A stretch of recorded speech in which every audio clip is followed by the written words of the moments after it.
One, two, three, Four, four, five, five, six. six. And we are already live, as they say, while he cleans his glasses. Did I put on a hood in solidarity with you, my friend? You don't have to. I just feel crummy. And it's cold in my crummy. house. I can feel crummy in solidarity. No, it's okay. I mean, if you want to, you can. You know what? Let's just do it. Why not?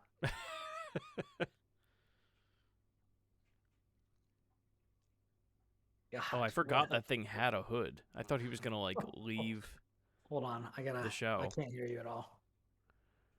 All right, what's up? I thought you were going to, go upstairs and go get a hoodie. I forgot that thing had a hood. Yeah, of course. Yeah. I'm always packing. Oh, my God.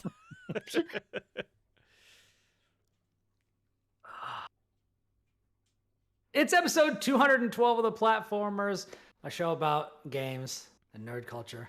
I'm your host, Kermit the Frog, the evil one. I am your co-host, Chris Shriver. I'm really Brian Barnett. Yeah, he's Brian. You probably knew that. Yeah. I'm not Kermit. Although I will say I did say Merry Kermis to everyone that I was talking to about Christmas.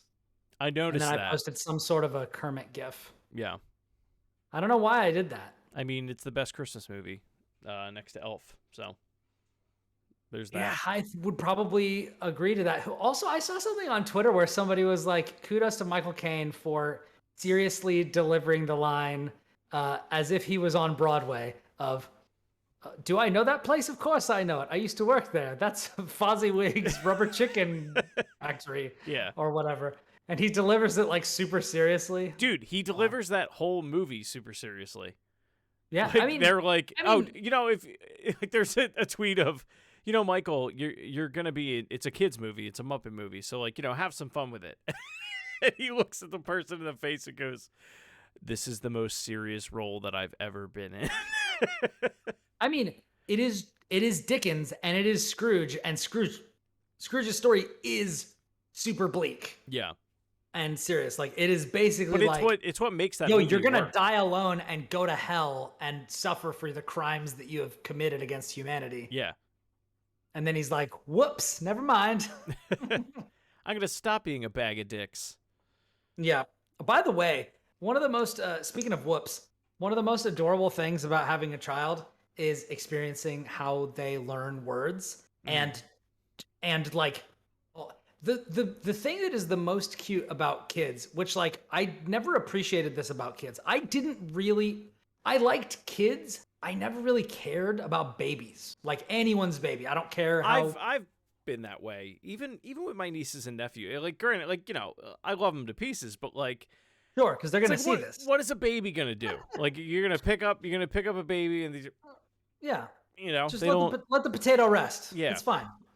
But the best thing, the most adorable thing that is also one of the most humorous things about kids and watching them grow up, particularly your own, is watching them almost get something right. Yeah. That is where all of the gold is. So like Riley has learned, she is like, if something goes wrong, if she spills something, if she gets even a little bit of water on her hand from something, she'll look at it and she'll say, uh-oh. Well, recently, in addition to saying, uh-oh, I also said, whoops. Like, that happens sometimes, but she's decided that word doesn't have an S in it. So she'll go, uh-oh, whoop. And it's the most adorable thing in the world. I love that for you. She just drops something, whoop. Amazing. Incredible. 10 out of 10. That's the best game of the year. The best game of the year is playing with my daughter, having her drop something, and then say, whoop. There you go. Anyway. How you doing, my crummy brother? I'm okay. Anybody, if you're watching the video stream, you're probably wondering why I look like this. You look like normal Chris Shriver with a hood on, which is that's not normal for me. It's not your brand? This is not my brand. No, I was cleaning the house for most of this morning, and as it progressed, the worse I began to feel, and I'm starting to wonder if I got COVID. We I mean, if you we were do cleaning the not house, know. how do you know that? How do you know that it wasn't just like dust getting stirred up and like just making you? I Feel mean, I woke up not feeling great, but now it's like body fatigue Mm, and things of that nature, you know. mm. But so we'll see. I don't know, TBD. But other than that, you know, it's been a pretty chill week for the most part. You know, had Christmas and all that. Got to play with the Analogue Pocket a little bit. Got to play some Guardians of the Galaxy. You know, Nice, yeah, got to sink my teeth into some things. nice. How you doing, guy? I'm doing pretty well. I've also got some body fatigue, but I think it's just because I'm trying to be more active. Like we've been going on bike rides. So I got a bike. If you follow me on Twitter at Ribnax, Ribnax, you will have seen my interactions with fellow guide rider Mark Delaney, who works at GameSpot, who recommended to me the Marin Fairfax bicycle. I actually was able to get one of those through one of my local bike shops. And the moment that I started riding it, I like immediately fell in love with it in a way that I never have with a bicycle before. Like when I was growing up, I was actually talking to Audrey about this as we were on our way biking back from the local library, picking up some books. But like when we were growing up, there was this huge discussion, or not a discussion, but there was just kind of like we all knew like certain people were this type of person. Like I was a skateboard kid. That my sister was a rollerblade person. Yeah. My buddy Ravi growing up was a BMX bike guy. And you would also have you would have all this kind of stuff. You have car people. Not car people like from Cars, which is horrific. But car people like people who like cars. Yes. It's like cat person. It's not what you think or hope. But yeah, so there was always this thing where I was just like, oh yeah, like bikes, nah. They take up so much room and like you can't really do tricks or anything that I could do or was interested in and all that sort of stuff. And like you couldn't really put them anywhere because they were so big. Like when I went on my skateboard, I could just hop on a bus, no problem, very, very easy. Pop off, hold it in my hand, set it in front of me, sitting down on the bus. I could walk through the mall with it. I could go into a store. I didn't have to worry about like, oh, rollerblades, you have a backpack with shoes in it. Like you better have that or, whatever. And like, as I was riding this bike around, I was like, man, bikes are just like definitively better than everything else because like you're also older now. I mean, I'm sure that's part of it. Yeah. But like, I was just like, it's so easy to go so fast and so far. It's such a joy. It makes things like I'm getting a rack for it so that I can actually like have like pannier bags on either side of the rear wheel, right, so that I can go to the grocery store. Or I can go pick up food at like some of the local places because like I've pretty easily ridden places that are like between 5 and 10 minute car rides away. They're like, it's not a big deal at all. Sure. And I don't know. It's just kind of opening things up for me in a way that they haven't been before. It's making me think about my neighborhood differently. It's making me think about like a lot of things differently. And it changes up your thought of like routes too. Like, yeah, if you can hop on a trail versus hopping on a road. Unfortunately, I live in a spot where there's like not really any trails. But still like cutting through residential areas and just like enjoying the scenery.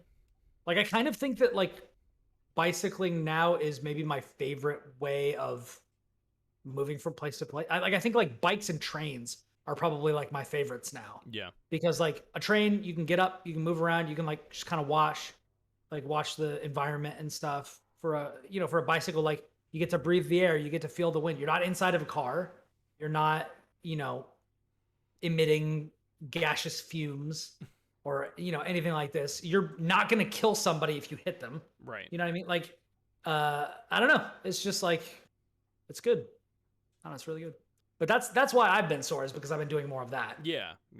Which is good, but it kind of sucks when like, oh, I haven't biked in 2 days and I still woke up sore this morning. I wonder what that's about. Yeah. And I'm just like, I wonder if it's just like I'm overweight and I'm like not eating as good as I could. Probably just your body getting used to it too. I mean, like doing something like riding a bike, you're using muscles in ways that you typically don't use otherwise. Yeah. And, you know, it's like, I mean, like for me, it was back a number of years ago now, when I started kickboxing. I couldn't believe how sore my feet were because of like the way that I was placing my weight, like when I would spar. Like I didn't know that you could have pain in your feet that way. Yeah. Just because it was using muscles I never had before, but things like that. I actually got I got Audrey a sit-stand desk for Christmas. Nice. And we're thinking about getting these little like under desk bicycles, like just so you can like just because I was just like, oh, maybe I'll get a treadmill for my desk or like something like just because like that's what I want to do. Standing up like just isn't quite enough. Like it's not enough for me, and like I would love to be able to like, yo, I'm getting in like 45 minutes of cardio while I'm working. Like that seems super easy to do. There's somebody, and I feel like that would make like a big difference. I don't know who it is. There's somebody at IGN that does that, or like that has that setup. And we were on, it was like the goodbye call for Terry Schwartz. And this dude, if I was on that call for 2.5 hours, this dude was walking the entire time. Like, just like in workout clothes, like had a nice little like glisten going. And I was like, man, and you could tell he was in really good shape. I was like, man, that's awesome. That's what I would want. love to do that. Yeah. Like anytime I'm in a meeting and like don't have to like actively do work, like it's perfect for that. Yeah, that's awesome. Yeah. Building slideshows, different things like this. Yep. Just like collating, just like coding and stuff. Like you just get your walk on. Yeah. Man, that's awesome. I really want to do that now. Yeah. But that's what I've been up to. Cleaning the house, getting ready. I'm starting to suspect that I'm developing allergies though, which really fucking sucks. Yeah. Because the 2 times that I went out on my bike, so we were talking about not being sick for 2 years, basically, and that being weird. Like the idea of like if you don't have COVID, you have a cold, which is almost as bizarre or even more bizarre. Yeah. Like just to think about that, but like the times that I've been on my bike are the only times, and I only do it in certain areas, like when I'm in a residential area that I know I will have plenty of time to like see if somebody's coming or not, because like my helmet fastens over the mask and stuff like that. But somebody actually tried to like cut me off, and like the busy streets around here have a lot of people walking up and down them because there's like a farmer's market fairly close. There's like a bunch of like big businesses and stuff. So like sometimes people will just come out of nowhere and they'll be like right up in your face. So I typically just keep my mask on anyway. Yeah. But these are like 2 of the only times in the past 2 years that I've literally even been outside without a mask on the whole time. Wow. Because I typically put my mask on as I'm leaving and don't take it off until I get back in the house. So like the idea of going outside and like breathing in fresh pollen air or something like that is like not something that would happen. Yeah. So even that is just like, man, am I just really getting hit by the seasonal allergies that I've never had before? I don't know. It's weird. It's not fun as somebody who gets them. Yeah, it's Get well terrible. soon, bud. Thanks, bud. Appreciate it. Let's talk about some games. Them games. Actually, before we talk about games, should we tell our listeners and viewers what is going on for the next few weeks? Yeah, so we were going back and forth, and if anybody has any suggestions or anything, feel free to write in, or questions. We always love your input. We always love your input. Part of the reason we're doing this is because Harry told us to. So there you go. That's true. So it's a good suggestion. Yeah, no, it was. So we are planning on doing. We want to cover a number of different bases before we start to ramp into the new year. And a little bit after we ramp into the new year. We want to give ourselves a little bit more of a runway, because now we each of us have a little bit more downtime than we did towards the end of or prior to Christmas, really.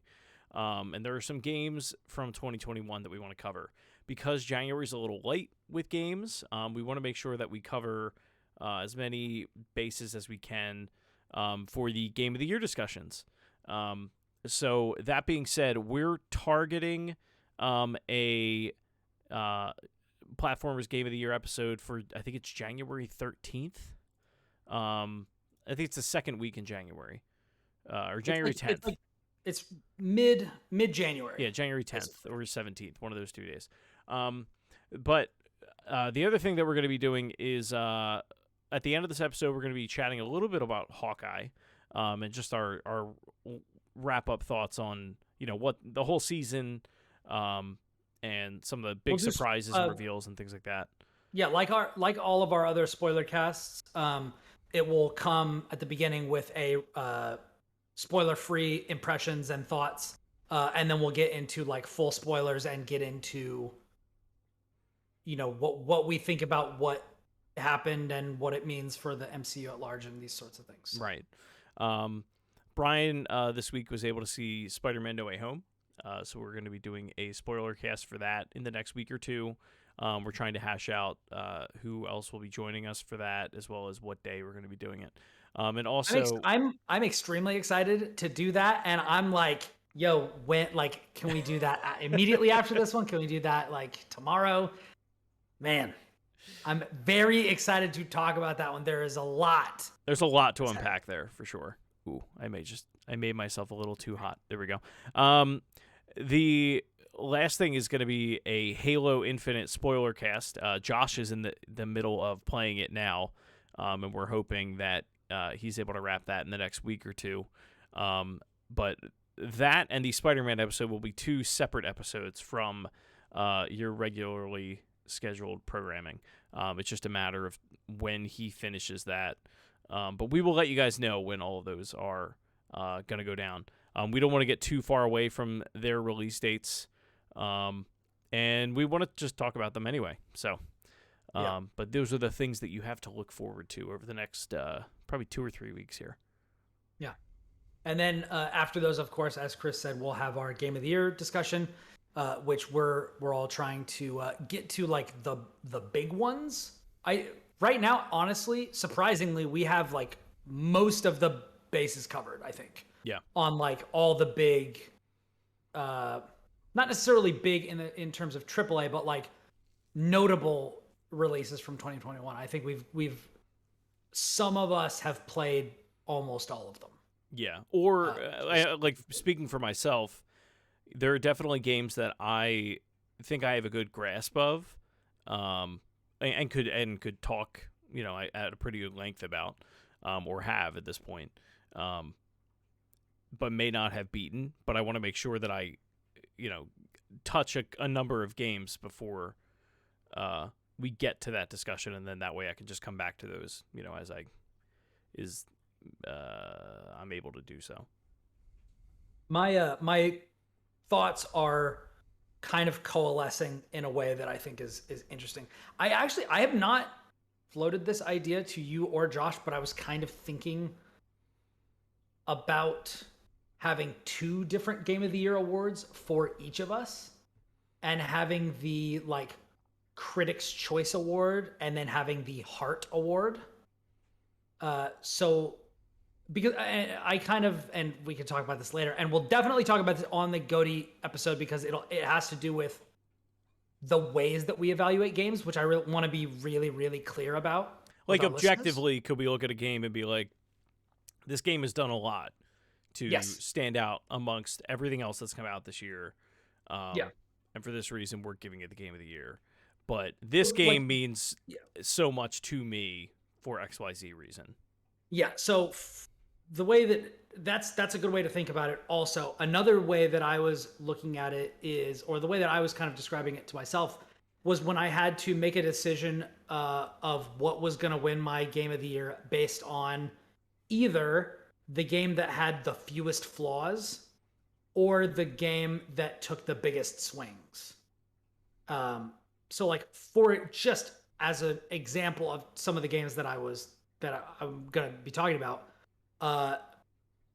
Halo Infinite, Hitman 3, and Forza Horizon 5 are all games that have, I think Hitman 3 and Forza Horizon 5 more so, are games that like there's not really anything I can say that's bad about them. Mm-hmm. Like they're just holistically extremely good. And even though neither of those games necessarily does anything new, they are refinements to the point of perfection or near perfection. Right. Which I think is laudable from a critical standpoint. However, games like Inscription, I literally almost quit playing that game 3 times, but it does stuff nothing else released this year does. So like I kind of wanted to also recognize that. So Yeah. I don't know if you're interested in that. And there's other stuff like, I don't know, not Loop Hero, but like stuff like that, or like Lost Words Beyond the Page, or I know a lot of people like Chicory, and that's like supposed to be a really good. Yeah, I mean this year, and we've said it before, this is going to be a year where there are probably, I would say, 4 to 8 games that anybody could make their game of the year and make a compelling argument for it, and I can't fight them on it. Actually, I think I've seen Game of the Year awards at several outlets. I don't think I've seen the same one twice. That's what I mean. Like everything is very inconsistent, and it does. It's the first time that a Game of the Year has felt subjective. Yeah. In a way that I haven't seen in a really long time. Like the obvious ones of like The Last of Us or God of War, or any of these like big AAA games. I think The Last of Us was a really notable one because it's like there was nothing that came out that was like that year. Right. Like there was literally nothing. Right. And then I think another one was like the year that Overwatch won, and it's like, yeah, this is kind of a new thing. Yeah. Like or Fortnite, where it's like I may not like it, but this is a phenomenon. Yeah. There's nothing really like that. There's a lot of stuff that's really, really good, but nothing that's just like, yo, this is the only answer. Yeah. Which is cool. Yeah. Like I think IGN definitely gave it to Forza Horizon 5. The Game Awards gave it to It Takes Two. Yep. I think GameSpot gave it to like Hitman 3 or something. I don't know. I didn't even see theirs. Game Informer gave it to someone. I don't think I've seen the same award given out. Yeah. Which is nuts. Yeah. So I think it's going to be an interesting discussion. It's going to be one of a lot of honorable mentions. Yes. And yeah, I mean, I'm very interested to see where the three of us land. I don't know where I'm going to land at this point. I am. I'm not sure either. I will say I am, and we'll get into it in a little bit. I can't believe how surprised I am by Guardians of the Galaxy. Like, yeah. I am shocked about this game, how good it is. Yeah. I don't know if it's Game of the Year, but it's really fucking good. That's awesome. Yeah. Yeah, and I played more of Forza Horizon 5. I don't know how much more I'm gonna play of it, but this is definitely one of those scenarios where I'm looking at it and I'm like, okay, objectively, this is fucking fantastic. Yeah. Just don't know if it's what I don't know if A, it's for me, or B, it's what I want right now. But it's one of those things where it's just like, Forza? Yeah, yeah. Forza Horizon 5 is like powerfully good. I almost wish that franchise wasn't annualized. Like just the Forza games in general, like they usually switch between Motorsport and Horizon. Yeah. The reason being because it is a game that I like to come back to. Forza Horizon 4 I was this way with, where they released the Hot Wheels DLC for 3, and then the Lego DLC for 4. I don't know what they're going to do for 5, but it is a game that every now and then it's like, no, I will get into this for like a week or whatever, and then bounce out. It's rare that I haven't had a racing game really put its hooks in me other than Hot Wheels since like Mario Kart 8 when it first came out. And I don't even know if you can make that argument. But like it's a hard franchise to really grab me historically. I think Need for Speed Underground is probably like the last one to really get me, or Project Gotham Racing 3. But I hope I almost hope that they just kind of ride the wave of this a little bit and don't release Motorsport 8 next year. I think it would be. Yeah. But I don't know. I mean, but it's a phenomenal game. Yeah, it's really really good. Yeah. Um, and I also played a bit of Psychonauts 2. Speaking of dipping into stuff on Game Pass, How much time did you spend playing it? I wonder if there's a way to check that. Do you know if there's a way to check that on the Game Pass app? Well, I mean, like, did you just do the tutorial? Did you do like the level after the tutorial level? I Like, think I've done like a couple of oh levels. wow, okay, nice. I think I just finished the casino. You're further than I got in it, but Well, there you go. yeah, Yeah, and like yeah, that was kind of what I was doing over the weekend. I think I did like the first 2 or 3 sections. what do you think of it? I really like it. It's cool. It's cool. It's a very interesting. So it's kind of the opposite of Forza Horizon 5, where it's like it's like do you ever get into Star Trek? No. Okay. There's a movie where Data gets Data's an android who does not have emotions. And there's one of the Star Trek movies where he gets an emotion chip that gets installed in him, and all of a sudden he's got emotions for the first time, and it's really overpowering. And most of the movie is him like dealing with it as like a B plot. And there's a scene where he goes to I think it's called 10 Forward or something like that, which is like the bar in the Enterprise. Okay. And Guinan gives him like a drink, and he drinks it, and he goes, ugh. And his buddy Jordy is like, what do you think? And Guinan's like, it looks like he hates it. He's like, hate? Yes, I hate this. It is revolting. And she's like, more? And he's like, please. Like, you know what I mean? Like, it's like one of those things. And that's kind of how I feel about Psychonauts. It's like, I don't love it, but I just want to keep playing it. Yeah. It's like, it embodies a lot of stuff that I don't like. Like, we've had these conversations about I almost said Ratchet and Clank. The Bear and the Bird. Banjo-Kazooie. There's a lot of problems that I have with 3D platformers, and this game doesn't particularly fix any of them. But it's still just charming, and I just want to keep playing it. Like, it's definitely got problems. I don't like the collectathon nature of it. I don't think it's particularly intuitive or good the way you get around the world. But the really interesting thing is, like, I've reviewed games that have this style of like visuals, but in 2D, like Flipping Death, and what was that game they came out with PS Plus, where the guy has like the ghost hand coming out of his head, and he uses it to grab things. Stick It to the Man. Oh my god, that was from a while ago. Yeah, Stick It to the Man, and then that studio all made Flipping Death. Yeah. Like that, like Psychonauts has that visual just style. That crude art, that crude Tim Burton-esque kind of style. This like, is just kind of like off-putting. weirdly like exaggerated features in kind of a like morbid way. Yeah. Like people who are like kind of disgustingly fat and like have like fat folds poking out, and their like tie is too tight, and you know they've got like a scar on their face or something, but like there's something like sinister about them, but like in a charming way. It's very strange. Yeah.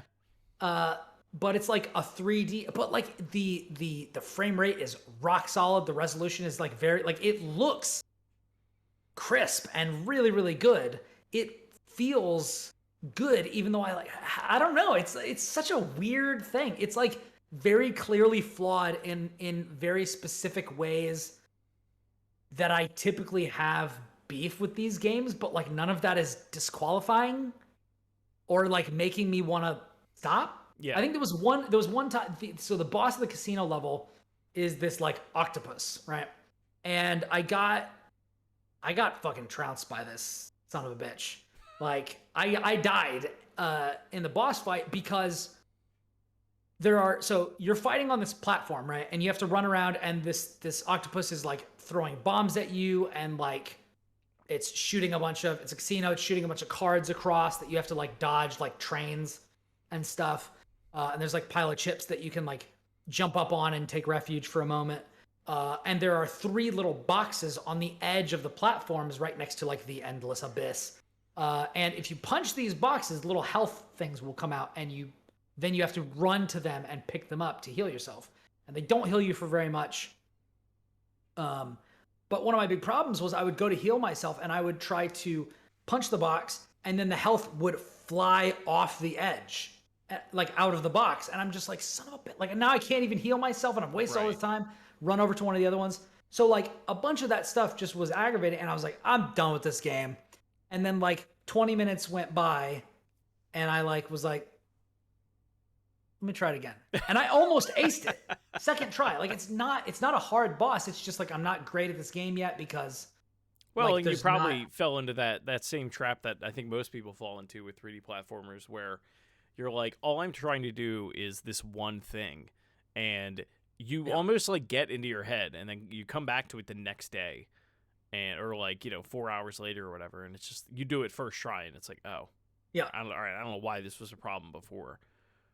Well, and like part of it is like, like it is if not the first boss, it's like probably the first like major boss, or the second one or something. But it felt like, okay, I'm getting a feel for this, and like I still wasn't up on like all the mechanics, and you have to use certain abilities to like get around the area. But it was interesting. Like it's and like I don't know. It's kind of doing it for me. I don't know. Nice. I don't know what to say. That's awesome. It's definitely not going to make my GOTY shortlist, but like I think it does a lot of good stuff, and it's fun. Like that's all I can really say about it. It's fun, and it's on Game Pass, so like why not? It just it was one of those. It's like I said, it's like the opposite of Forza. It hit me. It's not my usual fare, but it just hit me at like just the right time, I think. Yeah. So yeah, I can definitely like, some people are like, you guys are crazy. Psychonauts 2 is game of the year. And I'm like, yeah, I can see it. Yeah. The writing is very good. It's, legitimately kind of funny. Like just like Chuckle funny, not like laugh out loud funny or whatever, but yeah, it's definitely a charming game. I really hate how everybody treats the main character like shit. But yeah, the first one's that way as well.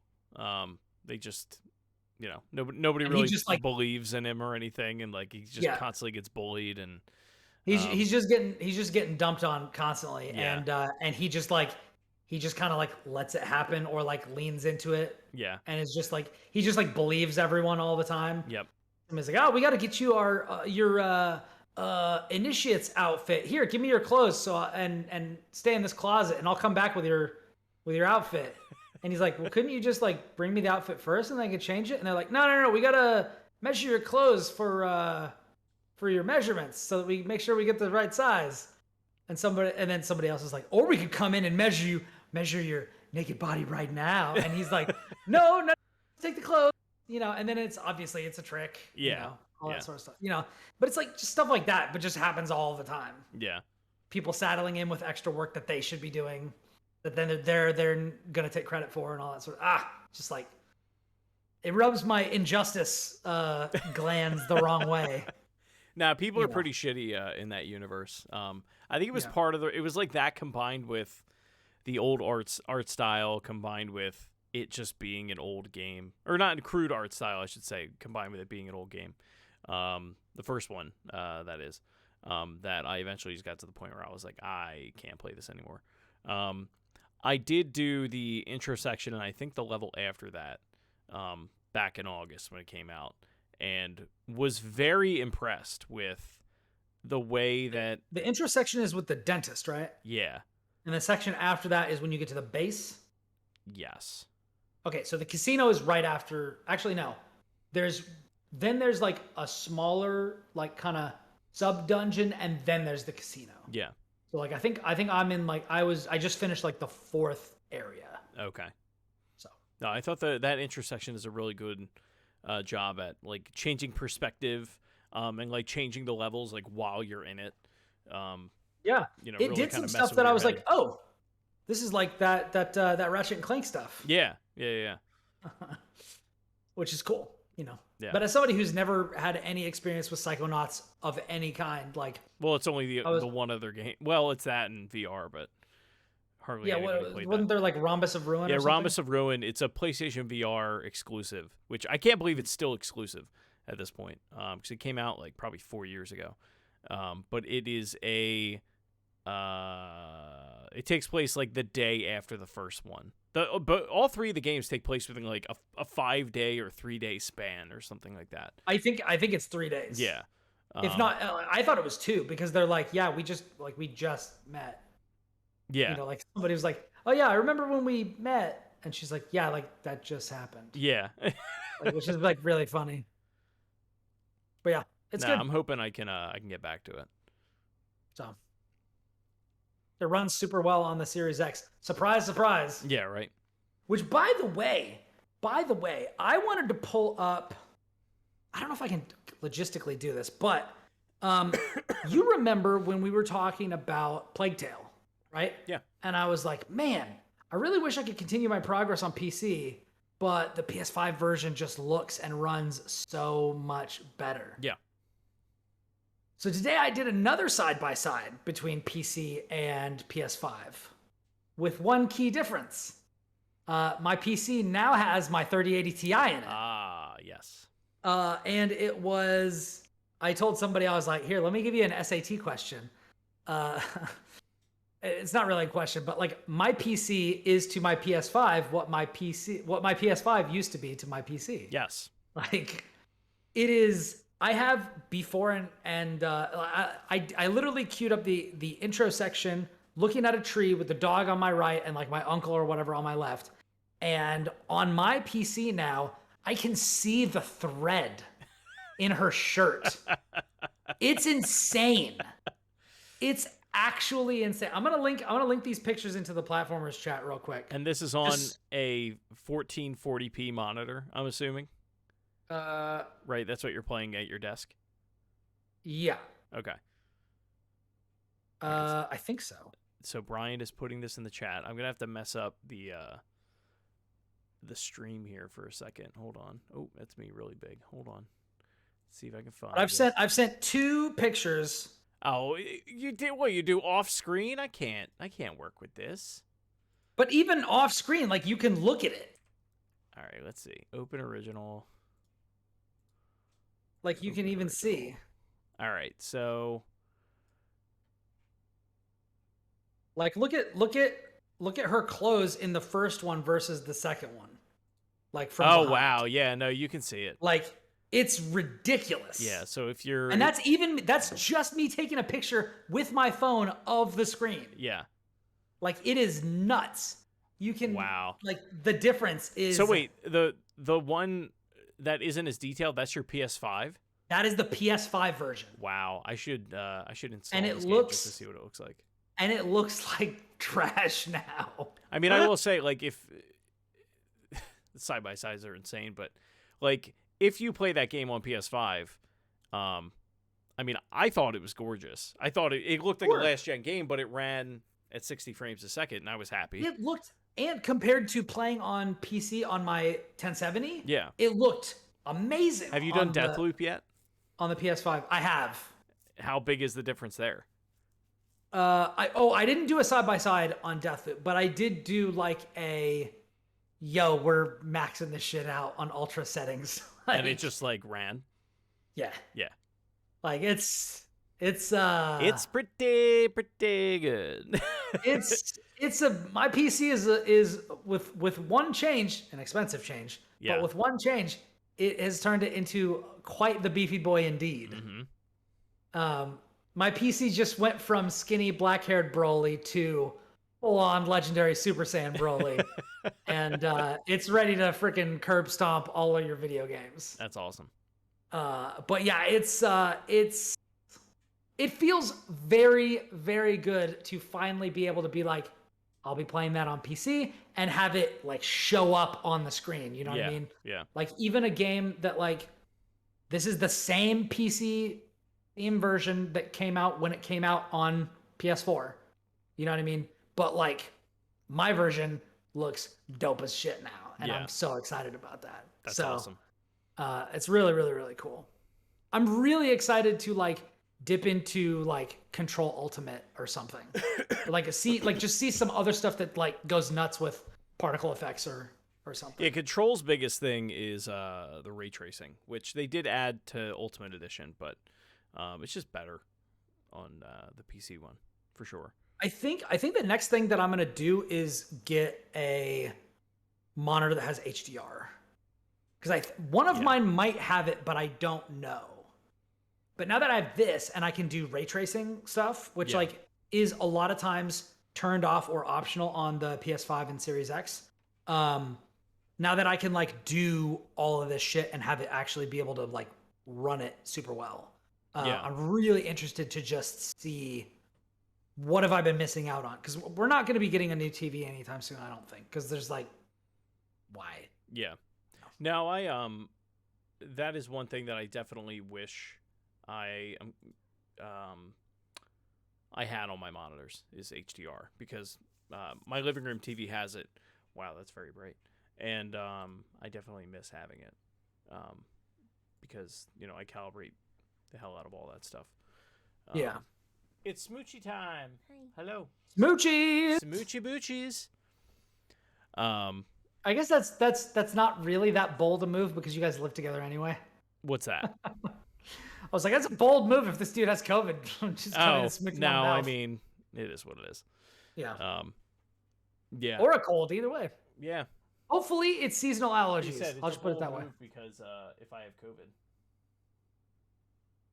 Yeah. If you have COVID, I'm good. It's only a matter of time. Yeah, you're a ticking time bomb. Yeah. I mean, she's a ticking time bomb in general, but also in this way. Yeah, I don't know. We'll see. Vanalika, welcome to the show. Who are we welcoming? Vanalika, who was the one that had school and could not watch, and is out of school and is back. Nice. We're on evil Kermit vibes tonight. That's right. So do it. Do it. That's awesome, though. I'm glad that the 3080 is working out well for you. Yeah, I haven't had that much that I've really wanted to play on it, because like a lot of the big AAA games that I've missed are like PlayStation exclusives. Yeah. I didn't play Ratchet or Returnal or Kena.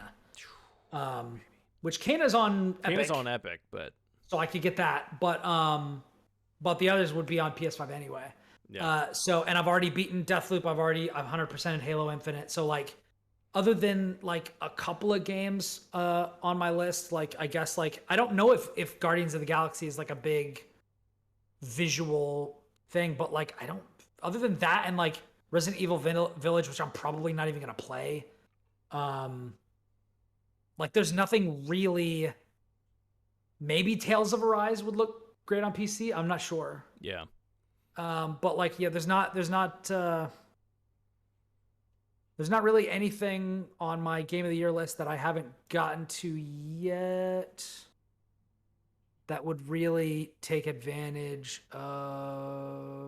Yeah, nothing. Wow. Nothing. Kena, Guardians, Tales, Resi Village. Those are like literally the only things that I have left. Unless I wanted to like try Forza Horizon 5 on there, but like, I don't know. Cool cars. They look good. Yeah, exactly. Yeah, like that's. Like, it looks ridiculous on Series X already, so it's like, it's not gonna be. I don't think that big of a deal, but whatever. Yeah. But yeah, that's what I have about that. I got 2 more games that I can talk about for review, but I want to get into some of what you've been up to, my dude. So I managed to get. Well, it showed up. My Analogue Pocket finally came. Yo! I don't know why it's like extra bright, but I got the white one. It looks like a early iPod. Wow. There we go. There you go. It is wonderful. So what is the Analogue Pocket? The Analogue Pocket excuse me. There's a company called Analogue that makes modernized retro consoles at a premium. The idea is that they use FPGA technology instead of emulation. The idea behind it is that it, rather than it be, hey, I'm reading this ROM through software that somebody wrote, the hardware that is in it is doing like gate by gate replication based on the core of the OS that ran the game. So it is like as accurate as you can possibly get without just running it on original hardware. Which is risky because all that original hardware is very dated. So it's basically like when you get, like, if you're a car person, like there are some cars that like they have new runs of like the 65 Chevy. Yeah. And they find like all of those parts and they make those exact parts again. So it's an old car, but it's new. Yeah. And this is kind of like a third-party version of that for video games. Yeah. So what does the Analog Pocket do precisely? So it has, so it'll play Game Boy, Game Boy Advance, Game Boy Color, Sega Game Gear, Atari Lynx, Neo Geo Pocket, and I think I'm missing one more. I'll look it up. The way that it does that is for all the Game Boy stuff, it just works natively. It has the port in the back of it for the cartridge slot. The cartridge slot, if you've seen any reviews, I will say it is pretty narrow. So that's a bootleg copy of Zelda DX. But it's like you really only get like that bottom section of the cartridge there is what's keeping it in. Which isn't great, but I mean, it works. And then for Game Gear or any of the other platforms that I listed, they sell these cartridge adapters that let you pop in the original cartridge for those consoles, and then you can play it on there. And then once it's in there, you just power it up. Gives you the little analog logo, and then play cartridge, and then it runs like it's running off of a Game Gear. Like the game thinks it's running on original hardware, so it's gonna play any like hitches that would happen on a Game Gear or anything like that. You're going to see on here. What's cool about it though is you can like they have all these different settings similar to like an emulator, where you can mess with the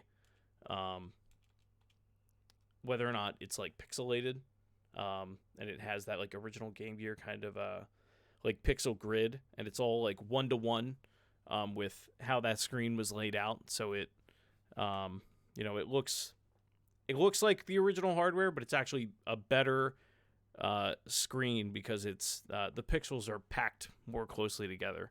It has a higher DPI. The other thing that I really like about this is you can get a dock with it. So it basically becomes like a Game Boy Switch. And then if you have like an 8-bit do controller, like I literally popped this in the dock, and then on the back of the 8-bit do Pro, if you set it to A, I assumed it was for analog or Android. I set it to A on the back, and it immediately just synced up, and I started playing Metroid Fusion like right away. What's up? So it says here that it is compatible with Game Boy, Game Boy Color, and Game Boy Advance game cartridges with adapters for Game Gear, Neo Geo Pocket, Neo Geo Pocket Color, and Atari Lynx.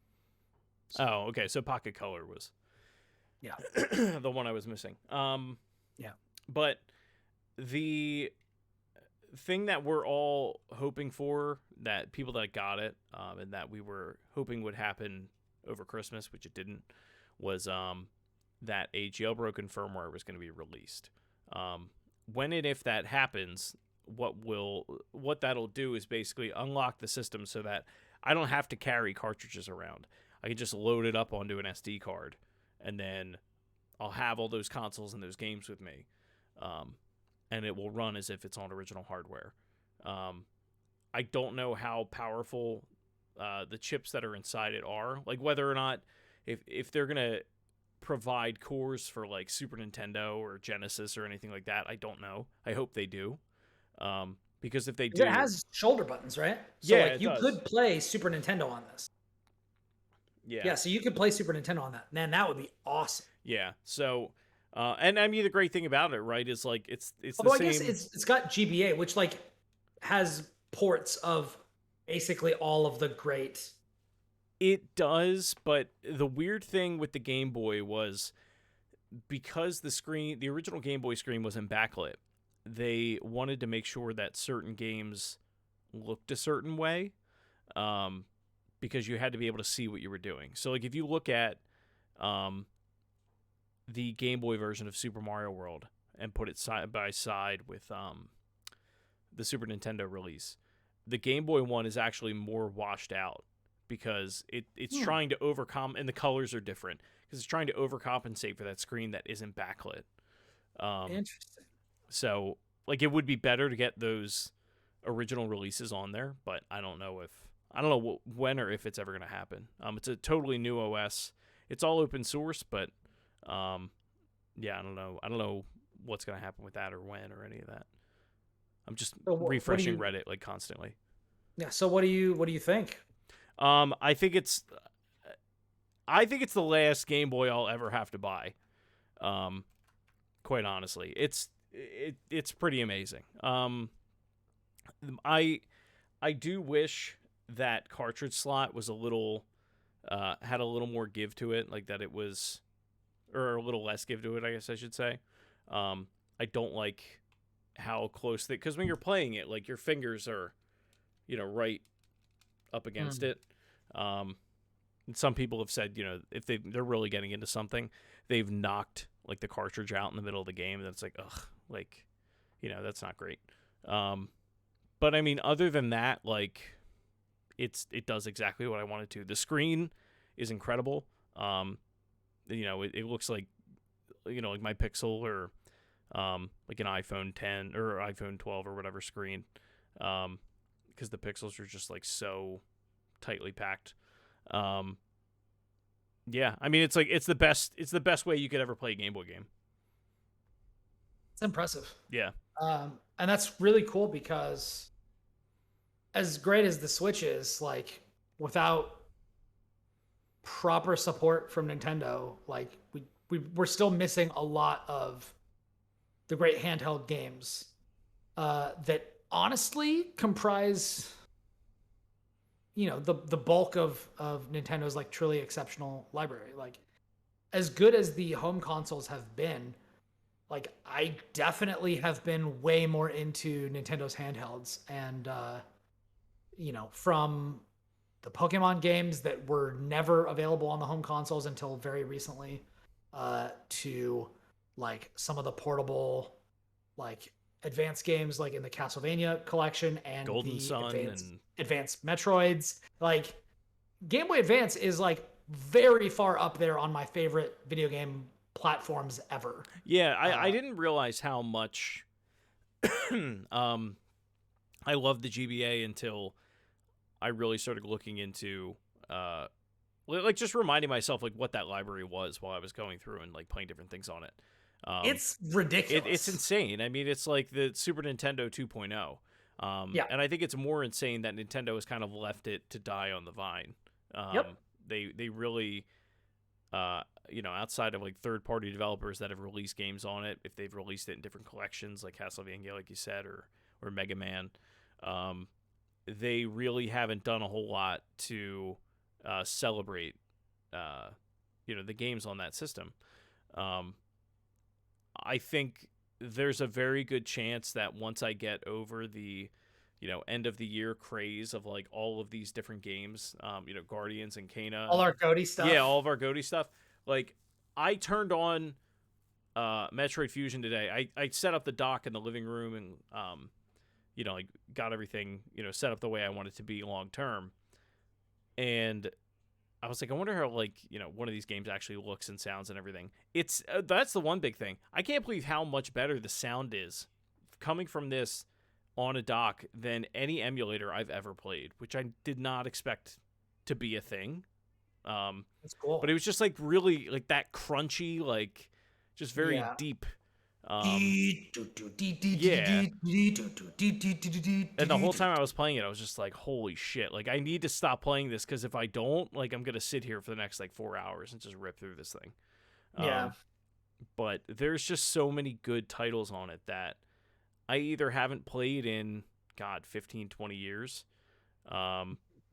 or I've never played when, they were originally on there. So it's exciting. Like, it's exciting to have a reason to dive back in there. The only other bummer I will say is because I'll show you now. The screen is obviously catered more towards the original Game Boy and the Game Boy Color. Those games look unbelievable on it because it fills the entire thing. But on the wide, right? Yeah. Like there's your. Yeah. Jesus Christ. Okay, yeah, that looks good. But it really does look amazing. And and then you get into the GBA and it's just letterboxed, which it bothers me on everything. Like I hate the fact that we even moved to a widescreen format in general, but that's just the world I live in, Yeah, I guess you got to pick because if you had only a widescreen, then the GBA games would be significantly smaller. It's just you can't. Yeah, you got to pick. Yeah, but it's a real shame. But what I would love be it. Awesome is if you had an N gauge or what was that flip you flipped the side of the screen on the phone. Is if we had a wide, a double wide / double vertical that would hold an extra tall Game Boy, and you could play boop. DS games on it. Yeah. And then you could flip it widescreen and play wide format games on it. That would be cool. That'd be dope. Yeah. Let's make it the platformers handheld. But yeah, that's really cool. No, I'm loving it. I hope. And one other thing that they do have with it is the GB Studio, which they basically have an entire software suite where anybody can make their own Game Boy game, and then publish it online, and people could just grab it or they could sell it or whatever they want to do. So it's like a community of homebrew. Exactly. Yeah. Cool. Cool. So hopefully something cool comes out of that in the next year or two. That'd be dope. Yeah, but we'll see. I'm gonna actually imitate you and see if I can get a poof of hair to come out on the opposite way. Oh man, he's rummaging. He's moving it. He's gonna come out looking like an emo kid. Oh, now there you go. He has different hair than I do. That's the problem. What's that? I said you have different hair than I do. That's the problem. It's true. It's never gonna look that good, but and also it's The volume of mine is my hair not voluminous. Yeah. Not voluminous. Yeah. But also I don't have to worry about it. My hair has literally never gotten tangled ever. Oh, dude. You can't tangle it if you've tried. Actually, it's not too bad. I washed it today. Yeah. But yeah. So now we got our little tufts going on the right side. The crazy thing is if you look at my hair from the side, it looks like I've got a comb over going, but I've just got a 5-head. That's just the way it's always been. It's crazy because I was actually wondering about that. I was like, when I started growing my hair out long again, I hadn't had it long like this since college. Yeah. When it was down to my shoulders, which I think I've showed you guys pictures of this before. But when I started growing out it again, I was like, am I going bald? And I literally looked at pictures of my wedding from 10, 11 years ago, and my hairline's exactly the same. Yeah. It's literally just that my forehead is enormous. So. But yeah. Speaking of throwbacks, I reached out, I got a press release about this. I should actually just pull it up.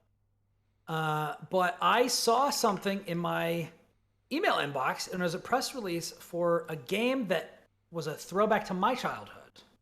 Not because I was a child when this came out, I don't think.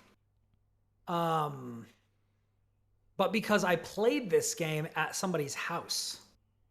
And that is Asteroids Recharged. Are you familiar with Asteroids? I am. Is this Space Invaders Extreme for the PSP? Because that game rules. Kind of.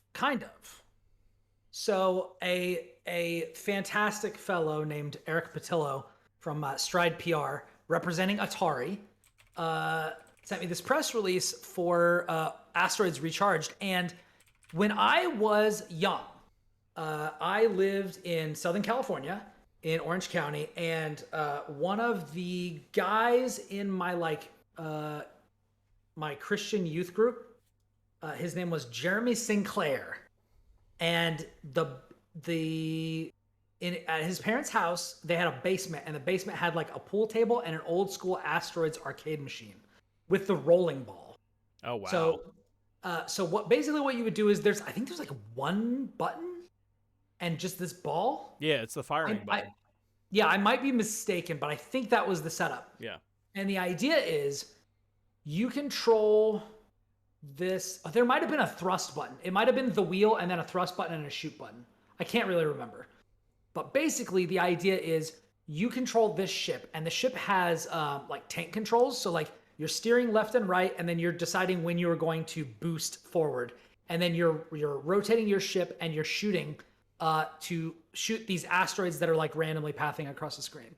And the idea is it's a score chase game, and you're trying to last as long as you can, and things are getting increasingly hectic. And if you hit any of these little fragments, you shoot a smaller chunk, it just disappears and evaporates.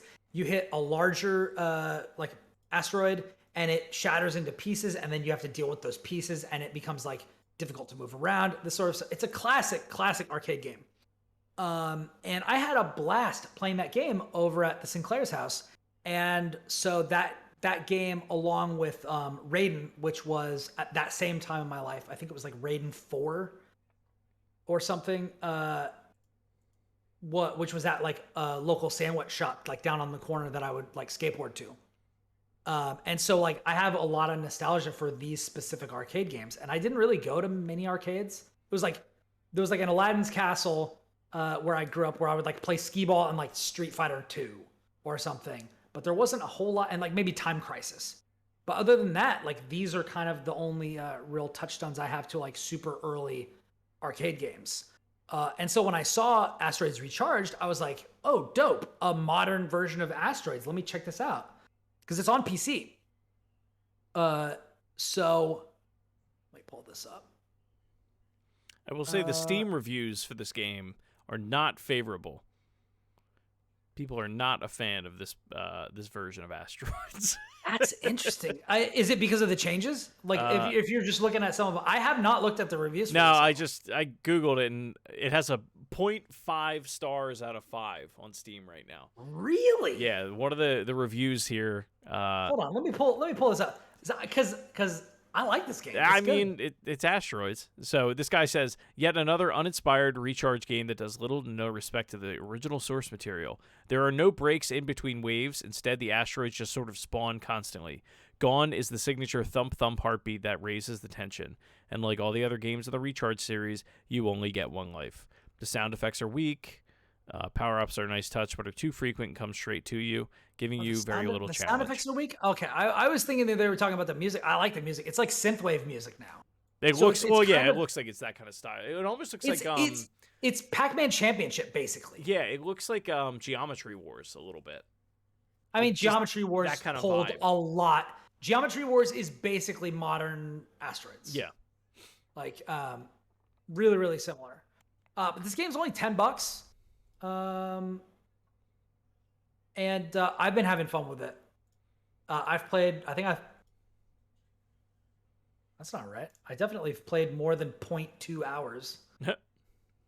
But yeah, like I've been having fun with it. Like it's got this game actually has, unlike the classic game, this game has like power-ups. Mm-hmm. So like sometimes like what is it, like Centipede? Oh my god, what is it? It's not Centipede. Missile Command. Which one? Which one's the one where you have? Is it Centipede? Where like there's also at the top of the screen there's like UFOs will fly past Space and they're Invaders. worth like a lot of points. Space Invaders. There you go. Like Space Invaders, there are like little UFOs that will like fly across the screen, and if you destroy them, you can get power-ups and they'll like track towards you.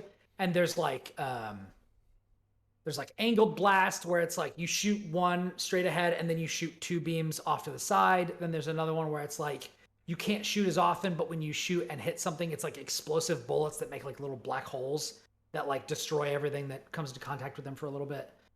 There's then like cluster where it's like 3 angled beams like close like this, but it helps you like really take out like zones. It's really fun. Like it's definitely a simpler game, and it's not like if you're looking for a pure Asteroids experience, like this isn't it. But like this is kind of a fun way. As somebody for whom like the inaccessibility of past games is somewhat assuaged by being able to get like new versions of them that are a little tweaked, like this is a cool thing that I didn't have that now I have a version of.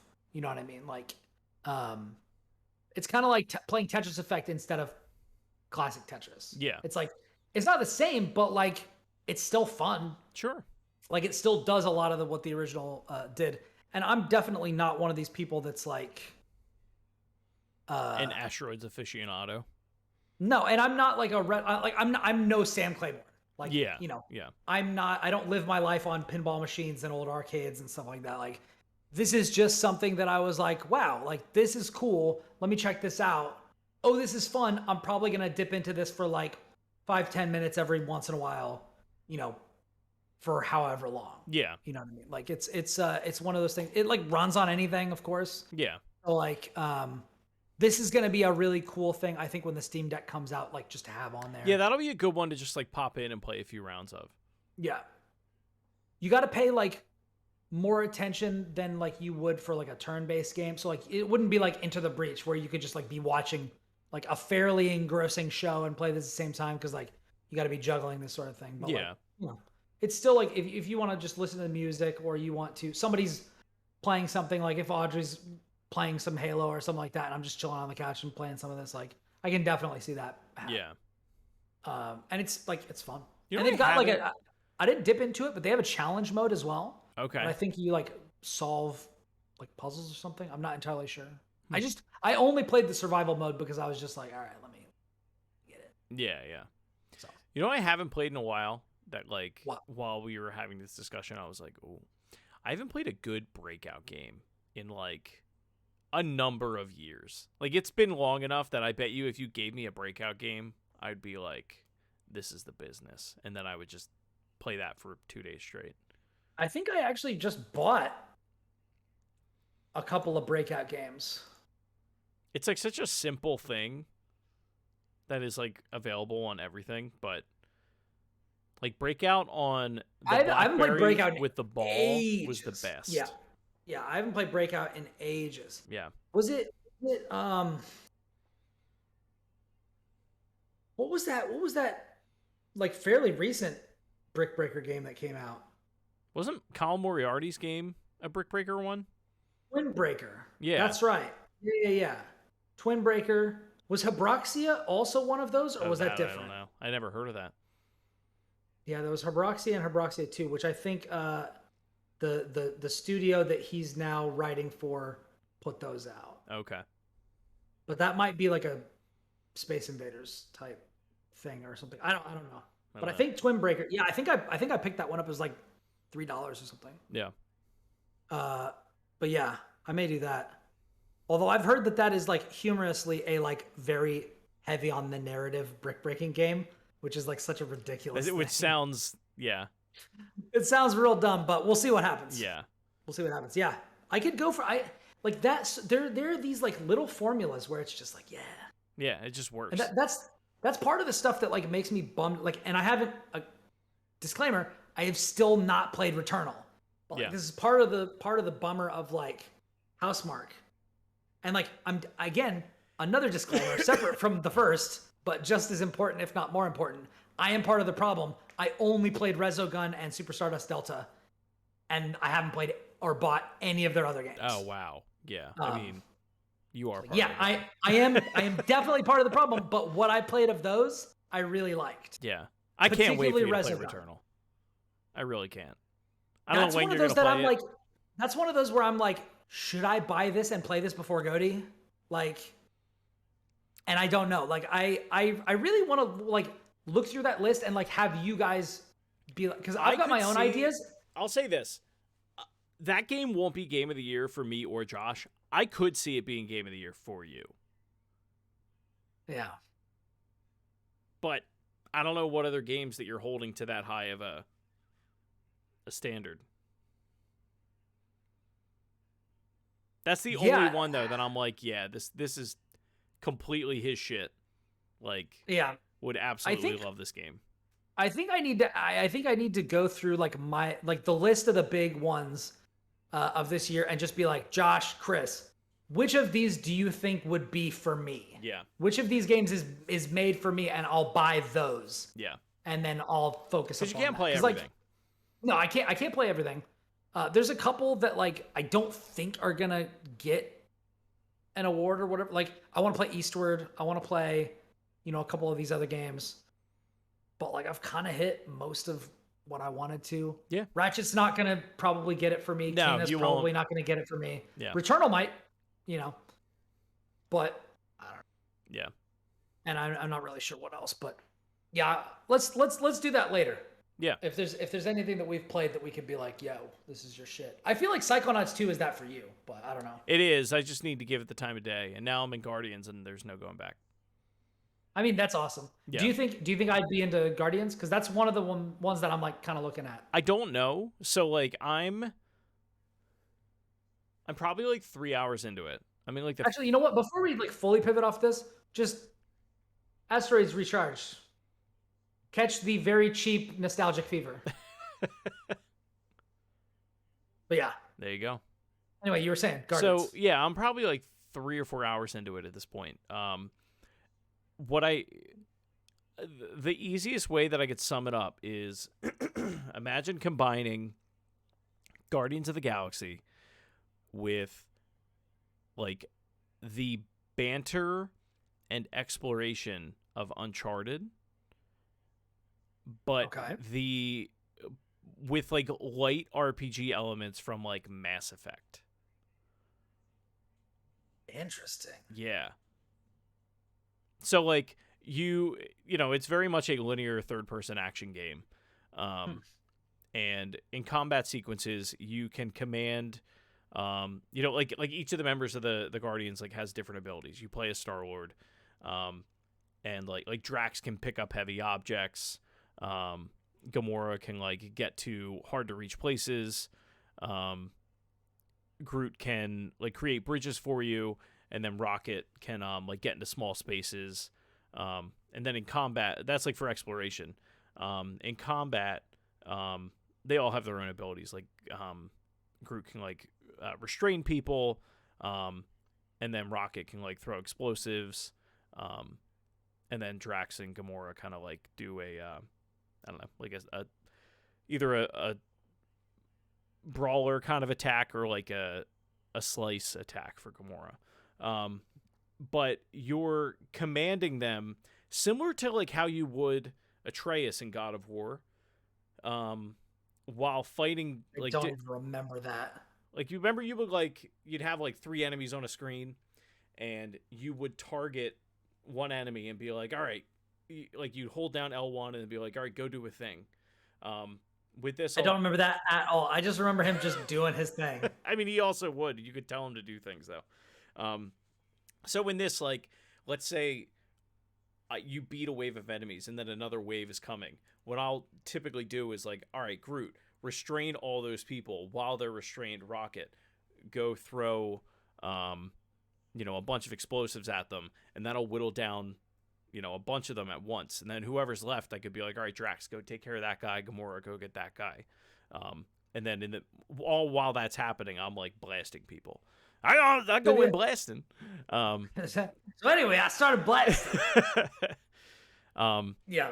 And, every time you finish an encounter, you get experience points, and then you get to upgrade each member, including Star-Lord, as you get those points. So they, start to get new abilities and things like that as you go. He's kind of like Captain America during the Battle of New York. Who's Star-Lord? Yeah. How so? Well, like you were talking about, like, oh, hey, get this guy. Oh yeah, I mean he is very much Hawkeye, like get up on the that building. leader. Like, yeah. Like he is very established that he is the leader of the team, and is Which like is commanding interesting because people. that's not necessarily the case in the movies, but I've heard that is kind of the differentiating thing of like the comics in versus the movies. In this game, like you see why Star-Lord is the leader. Yeah. And what's cool is like like I understand why this game won Best Narrative at the Game Awards, because the amount of dialogue in it is fucking insane. Like they comment on everything that happens, and it's not to the point. I think some people could find it annoying. I don't. I think it's pretty funny. A lot of the sections, or at least like tongue in cheek. I don't know what my hair is doing, but it will like you could find. I know exactly what my hair is doing. Yeah, I could find at all times. I could find a little hidden like crevasse that I could crawl into, or a little cave. And Rocket will like be like, "Oh my God, there he goes again!" Like looking for some shiny thing on the ground. Like, but had I not gone over there, he wouldn't have commented on it. But it's different every time. Like it's almost like they've written a script for the entirety of every single chapter of this game. And there are things that you may or may not hear depending upon, what you do and don't explore, which is insane. That's really impressive. Yeah. So who made this? Who wrote this? So this is Eidos Montreal, who they are the Deus Ex series. Okay. And this is very much a next gen game, or like a PS5 Series X, 3080 optimized game. Hey. It has one of the coolest looking like opening levels that I've played this year. Probably second to like Ratchet and Clank. Of just like, you're in the Milano, and you like land on this planet, you like the quarantine zone that they call it. And like you go in, and if you've seen like anything from this game, the majority of the marketing material is like the first 2 missions, where it's like all pink and like very bubbly and everything like that.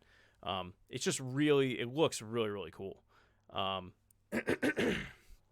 think that's one of the big draws for Guardians is that they're in space.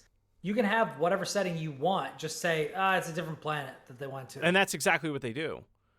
But I'm consistently surprised at how much I'm enjoying this game, because when it came out, we all were just like dunking on it so hard because it looked so like cringy. Because the marketing made it look fucking terrible. Yeah. When they're like, we're doing a Guardians of the Galaxy game. I'm like, this. So, I mean, if it is truly amazing, the ads did it no favors. They didn't. And it's unfortunate, like, because from what I've seen, I haven't, at least on Twitter, I haven't seen anybody that's played it and been like, this game is a pile of garbage.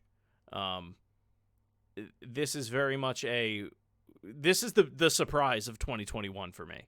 This is the sleeper. Yeah, this is the sleeper that like I don't think anybody expected to be good. It's unfortunate that I think Avengers, like Marvel's Avengers, this is the opposite problem of Avengers, where everybody's like, "Yo, it's gonna be the next big thing," and I was like, "Nah, dude, this is not it." Yeah, and it's a shame because I think people, myself included, feel very burned by that game. That it wasn't what they wanted to be, and part of it, was probably our own faults. We had our own ideas of what that game was going to be when it came out, versus what it actually was. But this is very much if you are down for what I understand, 15 to 20 hour linear third person action, like narrative story driven game in the Guardians of the Galaxy universe. Oh man. Like, I feel like I saw like a headline that was basically that. Yeah. That was like, "Yo, Marvel's Guardians of the Galaxy tells us how good a linear game can be." Yeah.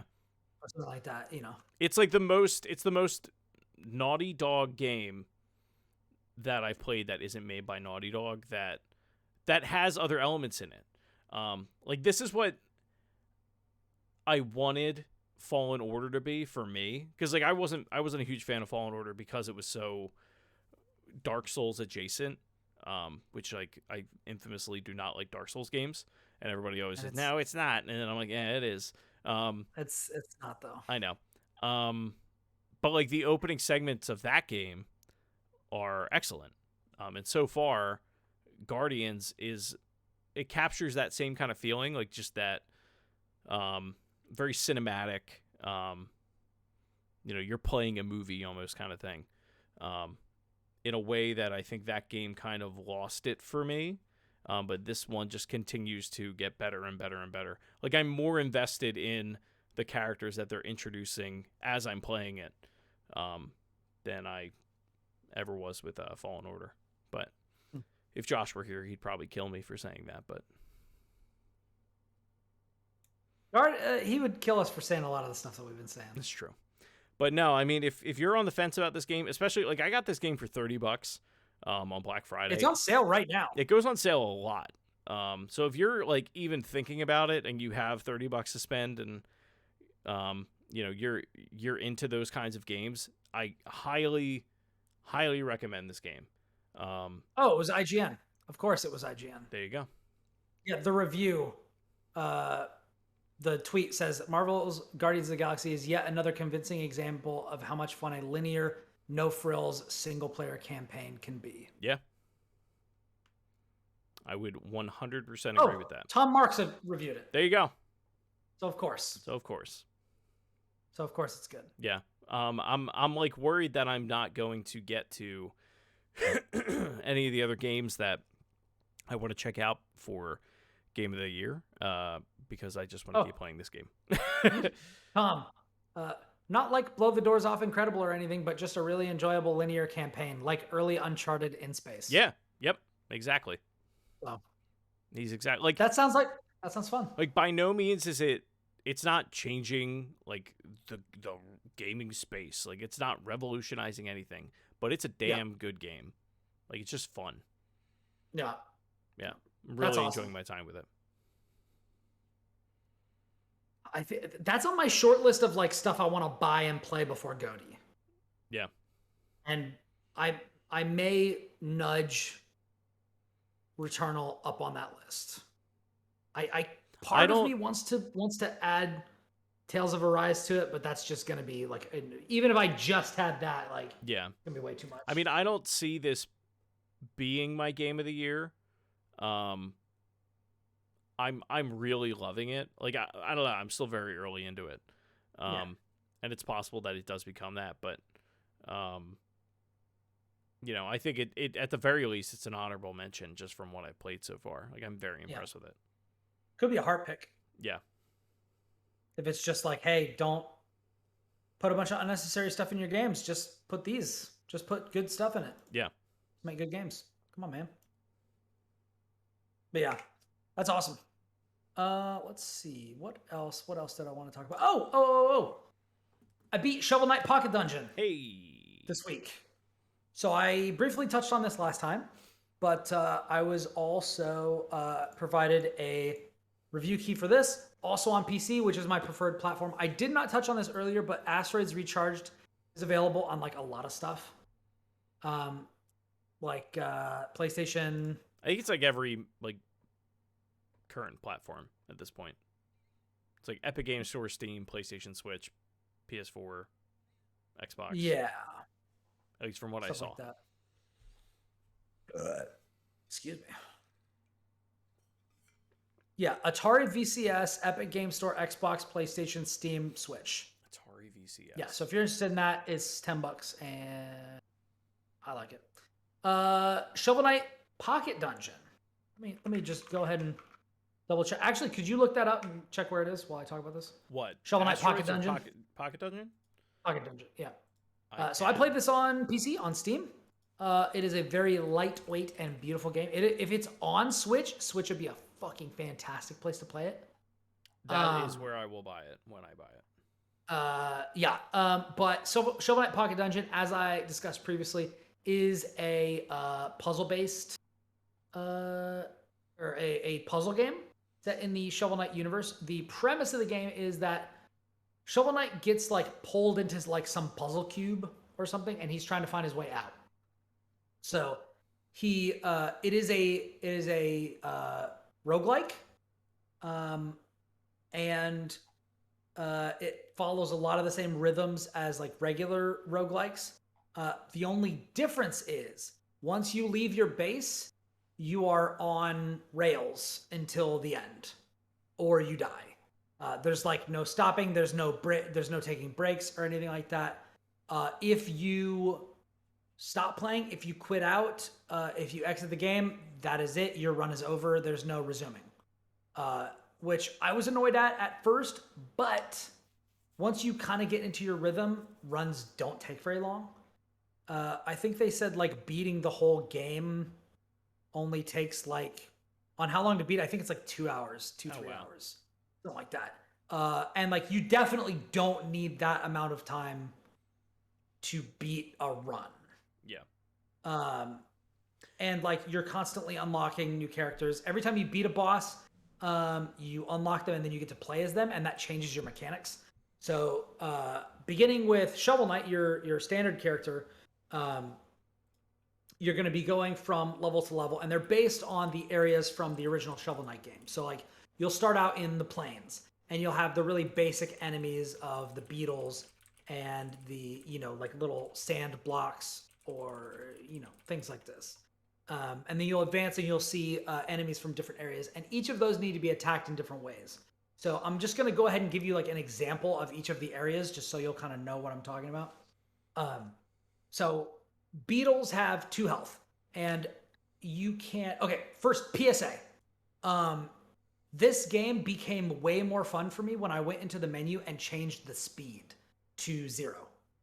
So basically do you have like video pulled up of this or anything? I can. I think that would probably help just the people watching. I'm going to try to explain it as best I can. But there is like something that is unlike other puzzle games. So as you move around, the idea is it's like, imagine like a Tetris Attack, like Connect 3 style game, except it is filling in slowly from the top. There are little pieces that will drop down. And then when blocks and spaces are cleared, everything will drop down to the furthest point that it can get to. And since everything is only one space, that means that you'll never have empty spaces at the bottom. It'll always be like piling up. This is from Game Explain that you're seeing now on the stream, just so you know. Okay. And can you also look up the developer, because I'm spacing on their name right now. Yacht Club It's Games. It's published by Yacht Club. Oh. But it's developed by somebody else. Okay.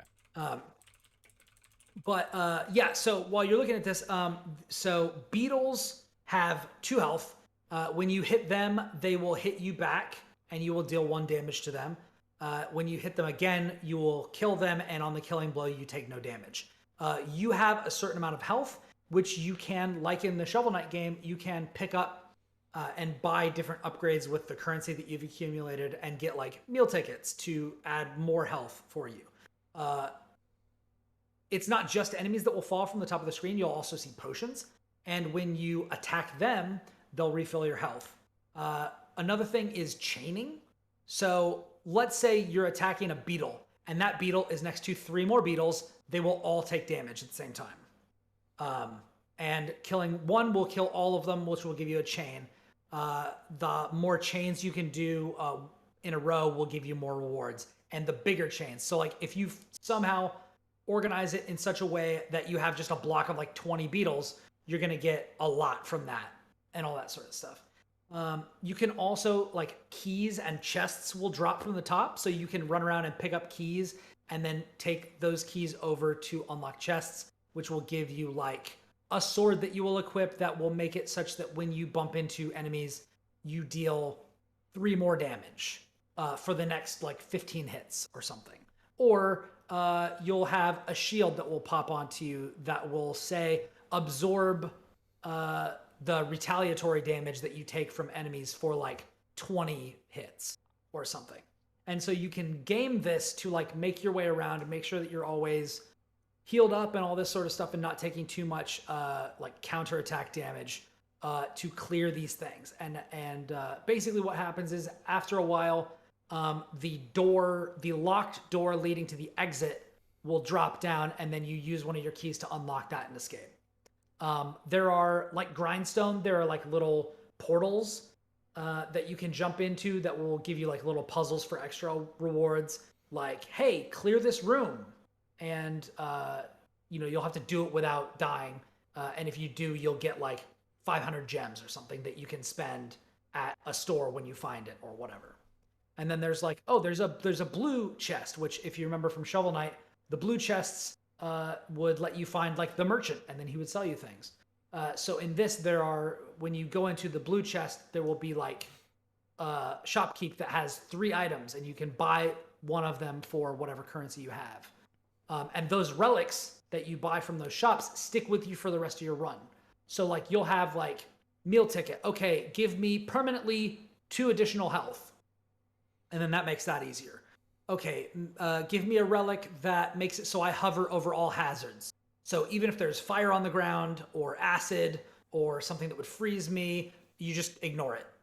Or something like holy water or something, where like any zombies that you hit or any undead enemies, you always deal more damage to them, and chains of 10 or more instantly fill you up to full health. Like there's a bunch of stuff that you can pick up.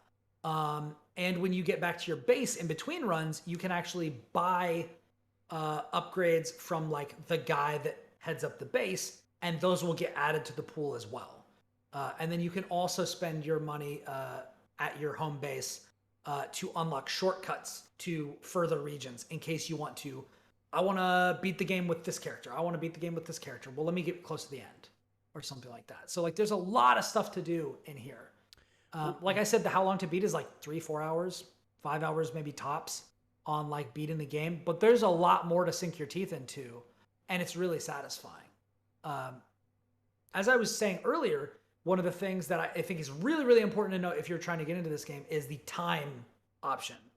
There are like feats and achievements and all sorts of shit that you can get into in this game, but something that doesn't affect any of that, and you can still earn everything, is the time. So as you're moving, every time you move, more stuff will drop down from the ceiling.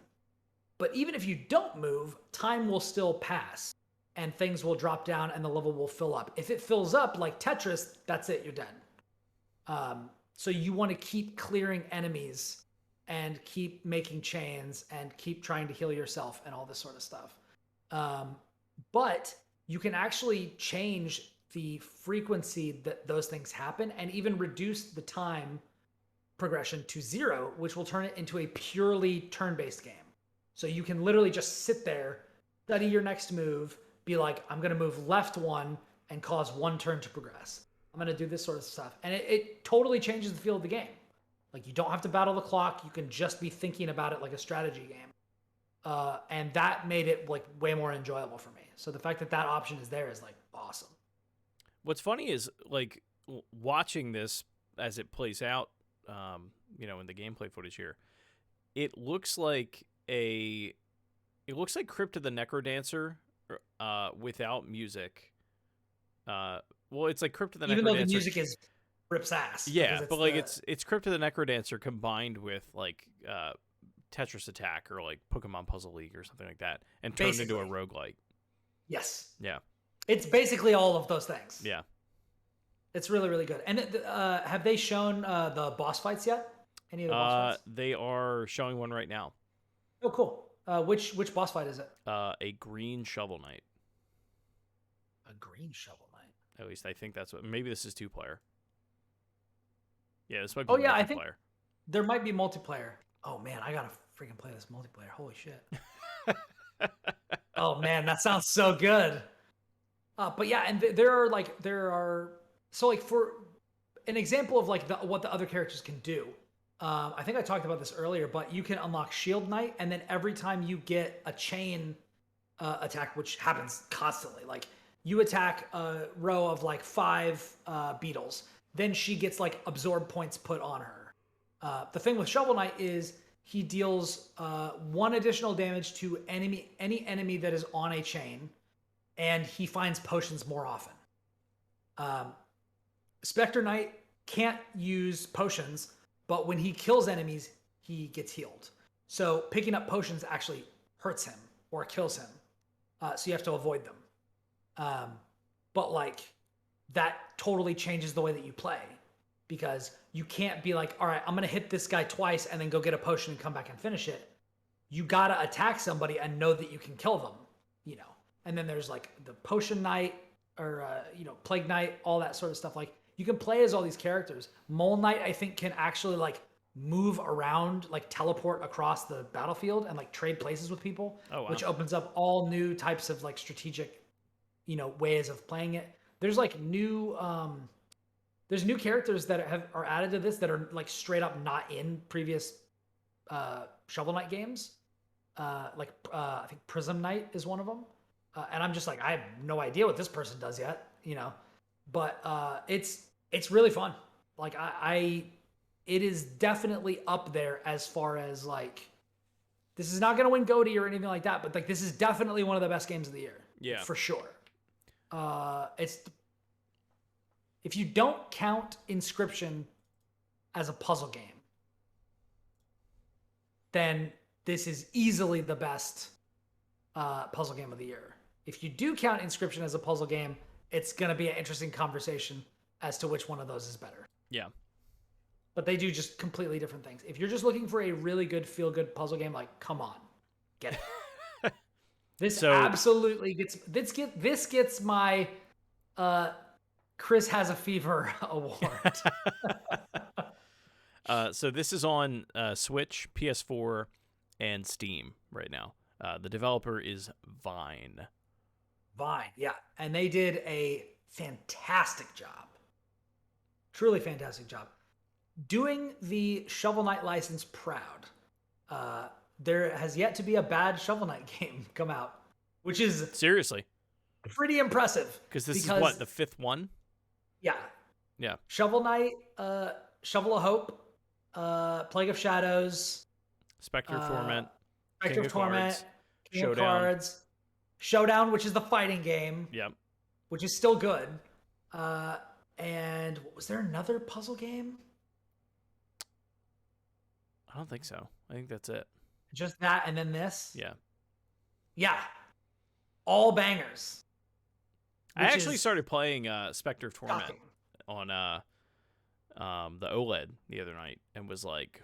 That might be my favorite one.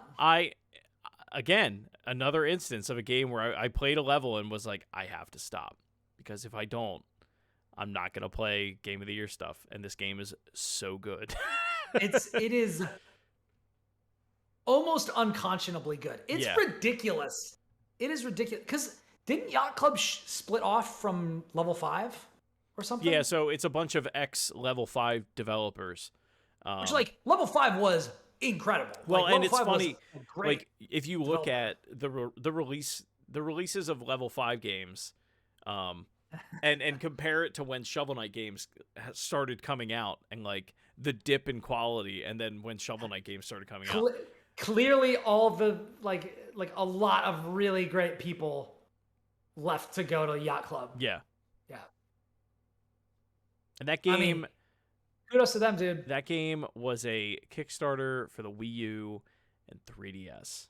Yep. Like, I mean, it's the best example of like, you know, a Kickstarter just like nailing it. Yeah. But there are a lot of great options, but that is definitely one of them. Yeah. And I'm gonna be honest, I didn't think that you could successfully create a modern mascot, and they did it. And he's everywhere.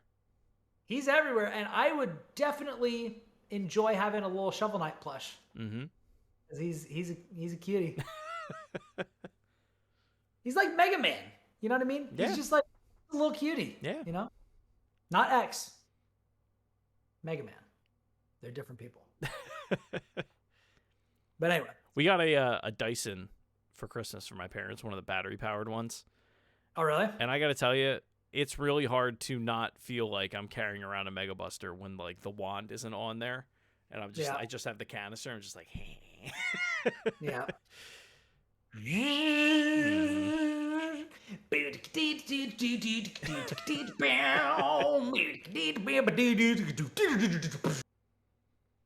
Good job. That's Zero's music from X. Come on. There you go. Come on, guys.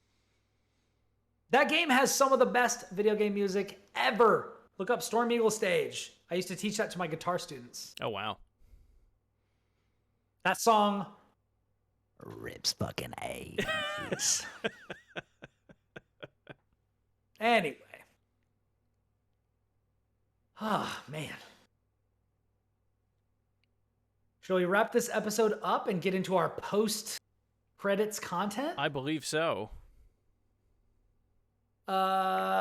Do we want to do the outro before? Yeah, let's do that. And then that way, anybody, that doesn't want to listen, they can just get out.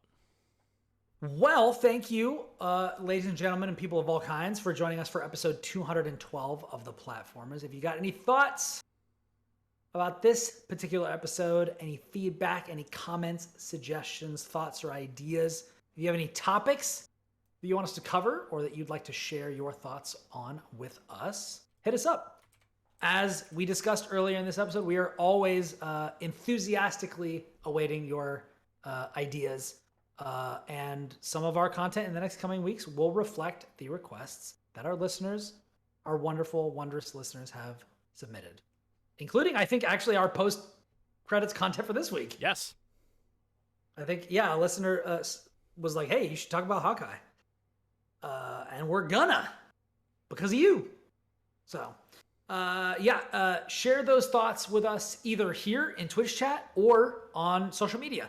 You can hit me up at Ribnax, RIBNAX, on Twitter and Instagram, although I do not check Instagram that much. And you can find all of us at Platformers Pod on Twitter. Chris, where can they find you? You can find me on the internet at Shrives93. I am there everywhere.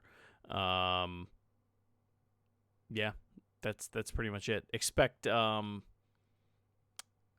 first ghost when the bell tolls 1. Yeah, pretty much. Yeah. Pretty much. Oh man, I saw a freaking great meme where it was like, guess that Pokemon. And it's like little like stuff at the bottom, like little rustly stuff, and then like a very obviously round vertical thing. And it showed Michael Caine in A Muppet Christmas Carol, and he's like, it's Diglett. And then it appeared, and it was the tomb of Ebenezer Scrooge. And he's like, oh no. It was extremely good. Oh, I'll have to link that later. It's very, very good. But yeah, if you want to check out what I've been doing, you can go over to IGN.com and check out the Halo Infinite guides, the Call of Duty Vanguard guide. Oh my God, what else have I been working on? Far Cry 6 guide.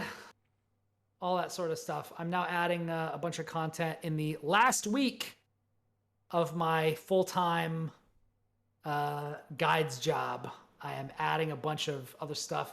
If you see promotional things for guides over the winter break, that was all me. Scheduling all those promos out, and now I'm going back and adding a bunch of slideshows and stuff to guides that need a little bit of fleshing out. So this is the life of a guides writer. So it's been a pleasure. We're gonna see what the new year will bring. So, by the way, Happy New Year. Thanks, bud. Happy New Year to you as well. Yeah, but when we come back, it'll be next year. And happy Kermis. Happy Kermis. Yeah. So that's that. What else? I think that's it. Oh yeah, we record every episode on twitch.tv/platformerspod, and we archive all the episodes on youtube.com/platformerspod. So check it out there if you want to see our lovely faces and our completely wildly different hair. It's extremely different. Please review us on your podcast platform of choice, and if you have fun with the show, tell friends about it, because we do not advertise, so word of mouth is the only way that we have to grow and for new people to experience the show. From everybody at the Platformers, we hope you have a wonderful week, and until next time, we are going into our Hawkeye Spoilercast discussion.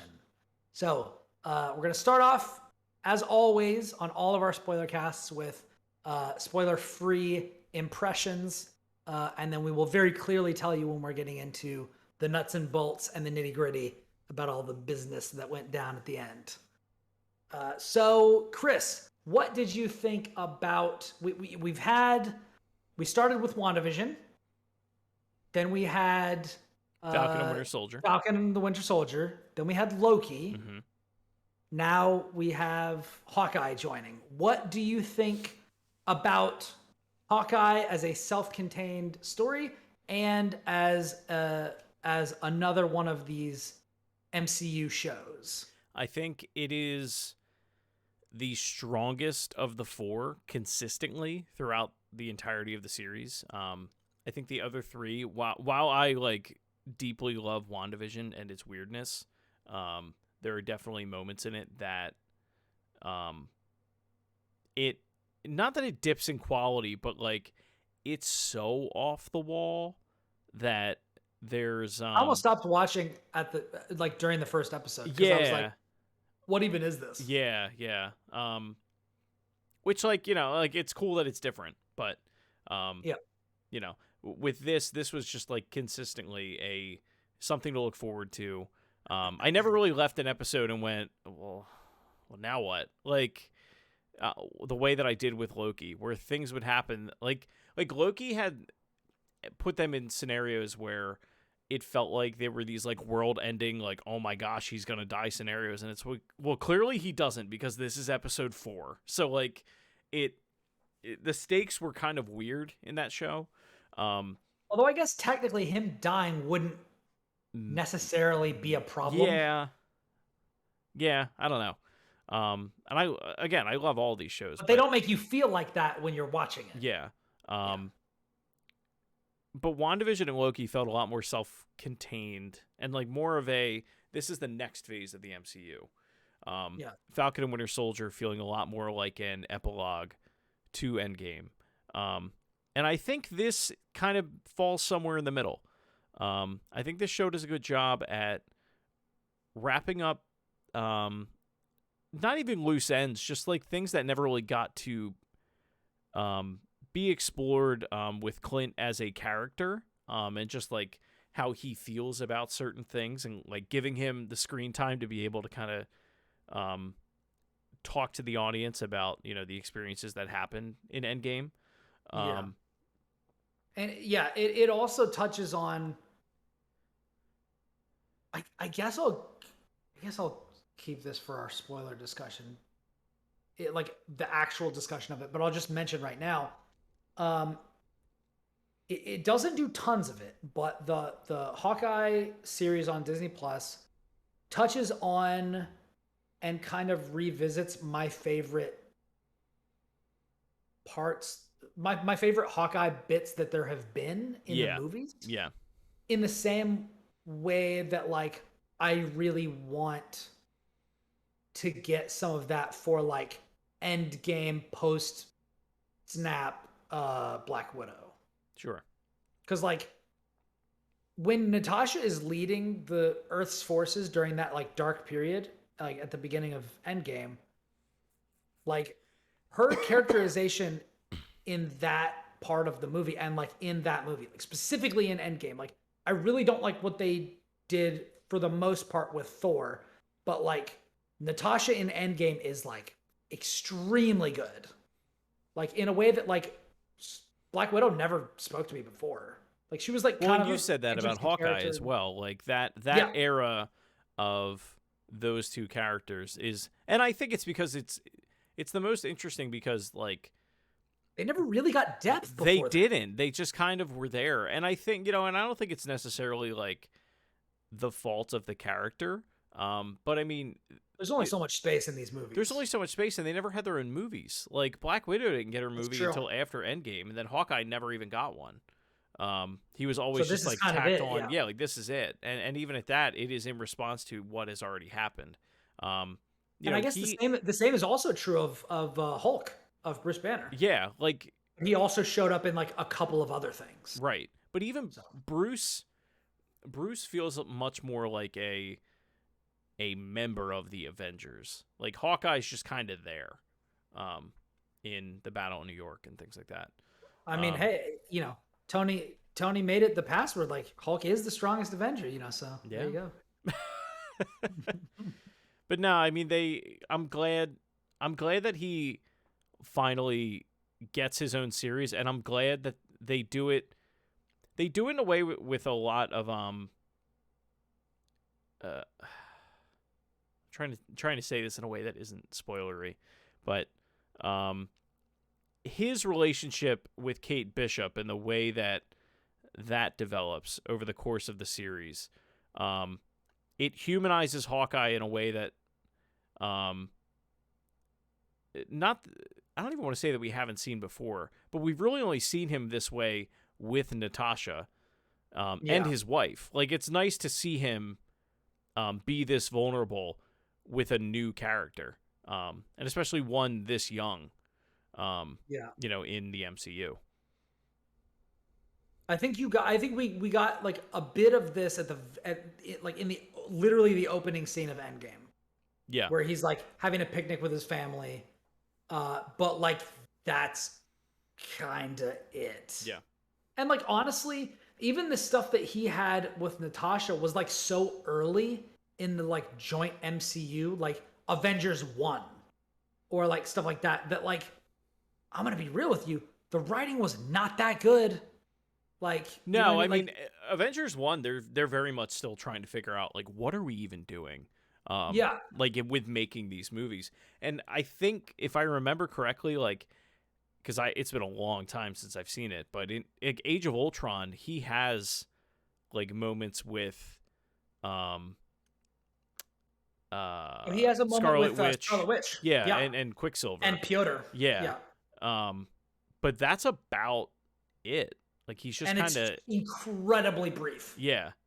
He's basically just like, yeah, it fucking sucks out there, dude. But like, if you want to be with us, you gotta be with us. Yeah. You know, and it's like, it's very like rah momentary. You don't get the first moment of genuine like pathos that he gets is in Endgame talking to Natasha after he just murdered like 20 people as Ronin. Right.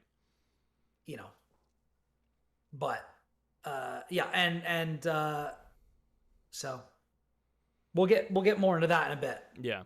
But overall, I mean, what did you think of the series before we get into spoilery?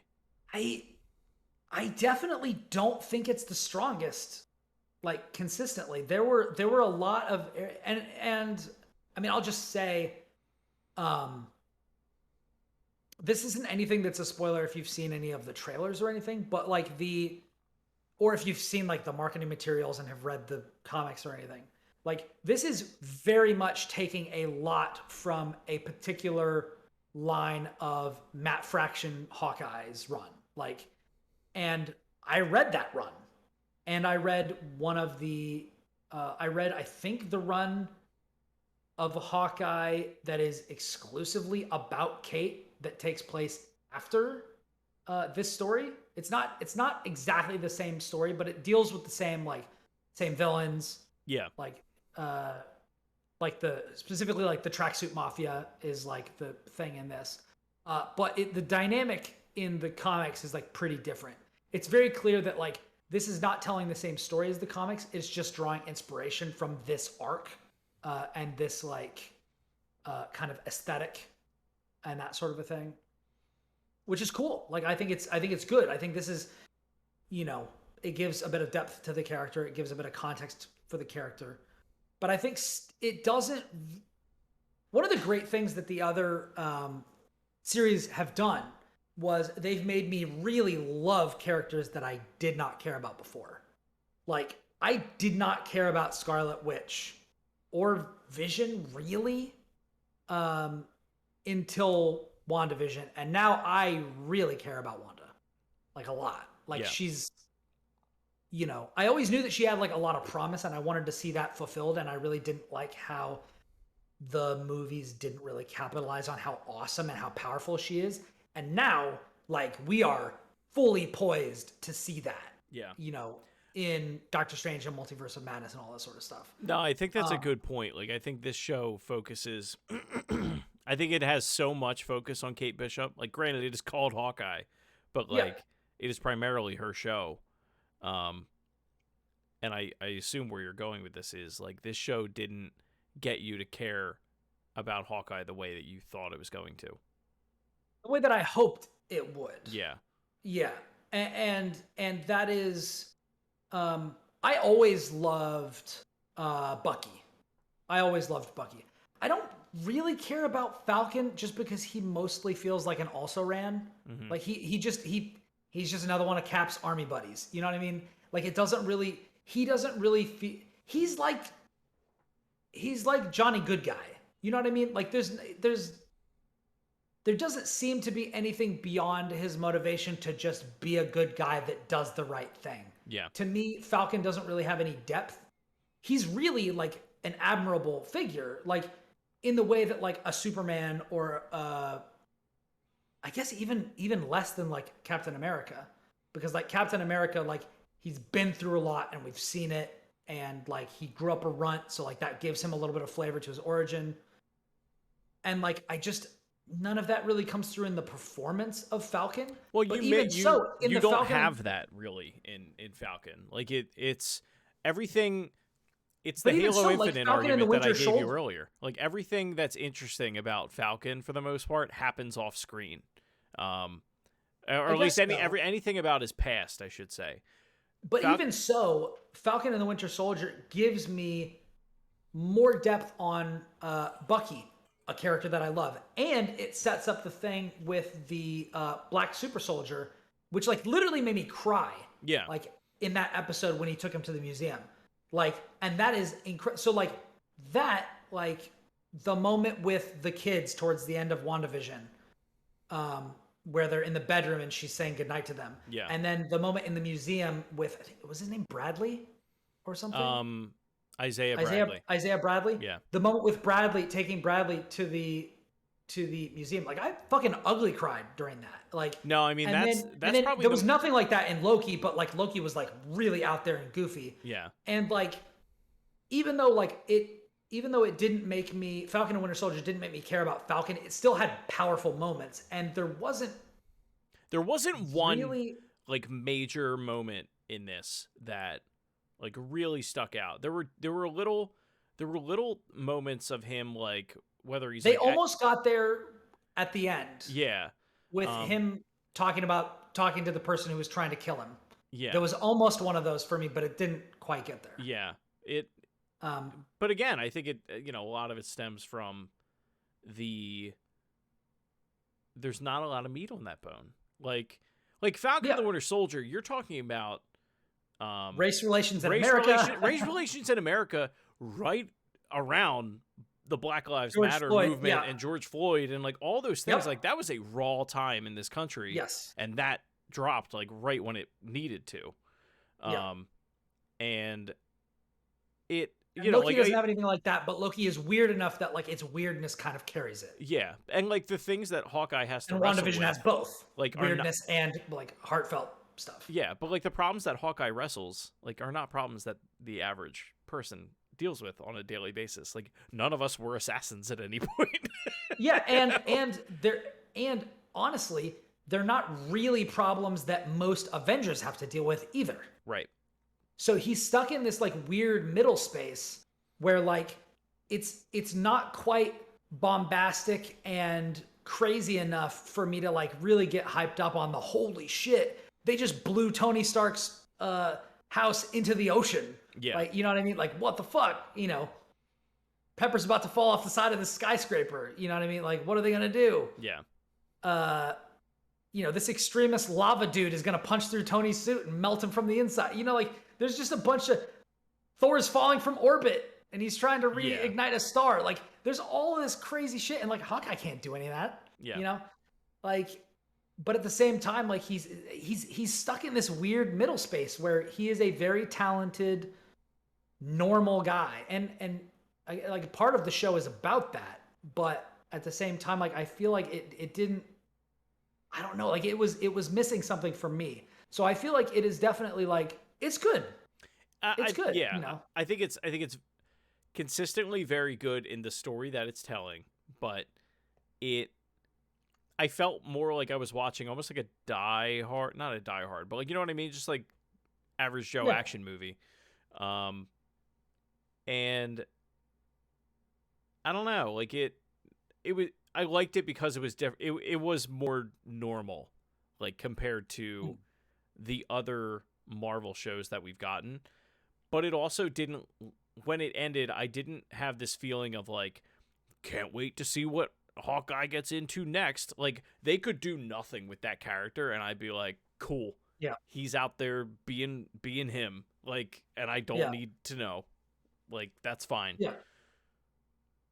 I feel like a lot of every other one of the series ended and was like, yo, this is setting up some big stuff in the future. Like, I think the other one that has like the kind of lower kind of post-show change to the status quo is Falcon and the Winter Soldier, but the difference that we get is we've got a new person with super strength, and we've got Falcon as Captain America. Well, and that's kind of it. There's that, and then there's like the things that we don't know yet, with the villain of that show and the cameo that we get at the end of that show. Which like it seems like that is something that is building towards something, but it doesn't seem as immediate. It seems like maybe this will eventually become something. Right. Whereas WandaVision is very much like, oh, in March, we are going to see what happens with all of that. WandaVision and Loki and Spider-Man are like, this is an imminent thing. Exactly. Yeah. Which is awesome, and I cannot wait to talk about Spider-Man. I watched it at a drive-in movie theater near my house. Yeah. And that was fun. But what do you have anything else to say? I mean, I would generally recommend it if you like watch one episode per night over like a week or something. Like, that was a fun time. Yeah. Like, I learned, hey, I make pretty good popcorn. Like, just like on the stovetop. Audrey says that I've ruined her for theater popcorn. I think that is wildly overstating it. I think it's fine. My own popcorn is fine. Yeah. She like is obsessed with it. And I think I'll just probably leave it there. All right. But I discovered that while we were doing this, because I was like, I just want to watch some Marvel stuff and eat some popcorn. It's like Marvel stuff has become like comfort food for me. You know what I mean? Well, I think it has for a lot of people, especially over, the last 2 years. Yeah. Of it being like, especially the Disney Plus stuff, like you at least have that next thing to look forward to. And now, with Hawkeye being over, like the next thing is Book of Boba Fett. This Friday. You know what? Jesus Christ, Book of Boba Fett is this Friday? Yeah, dude. Oh my god. So I think what it is or no. I'm sorry. It's this Wednesday.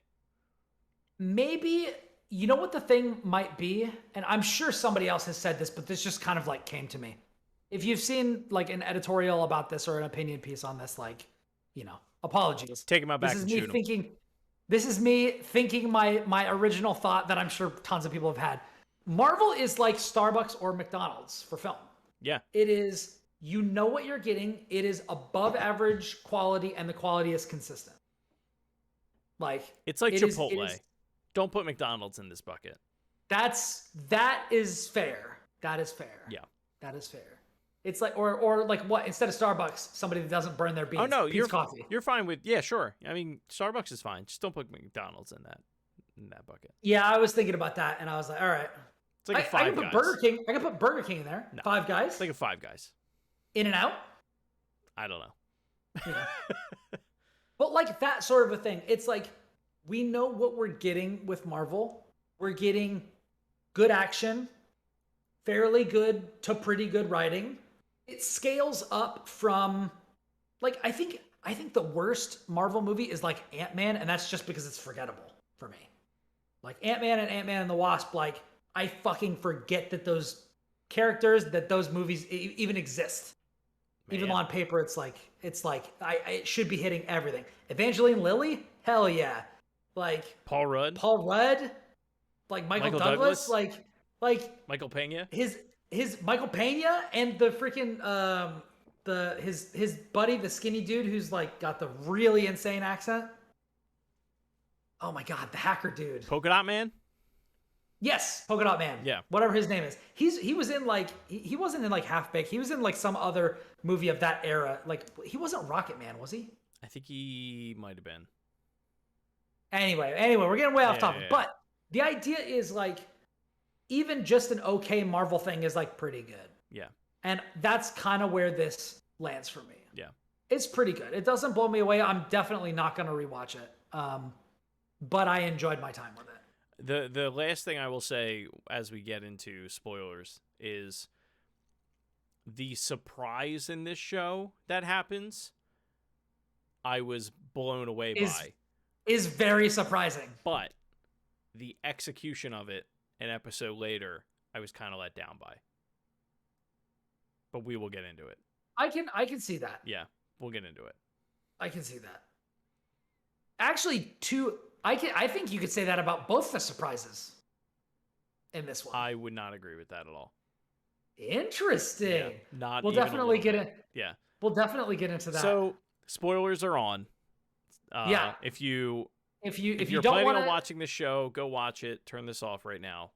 Or if you don't want to get spoiled, turn this off right now. If you've seen it, then we'll get. Here you go. Here's the part where we talk about all the weird stuff. Yeah. So the Kingpin reveal was one of my favorite things like to happen in the MCU this year. Yeah. The first season of Daredevil. You know exactly what I want to say right now, and I'm not going to. I don't know. We're talking about Kingpin.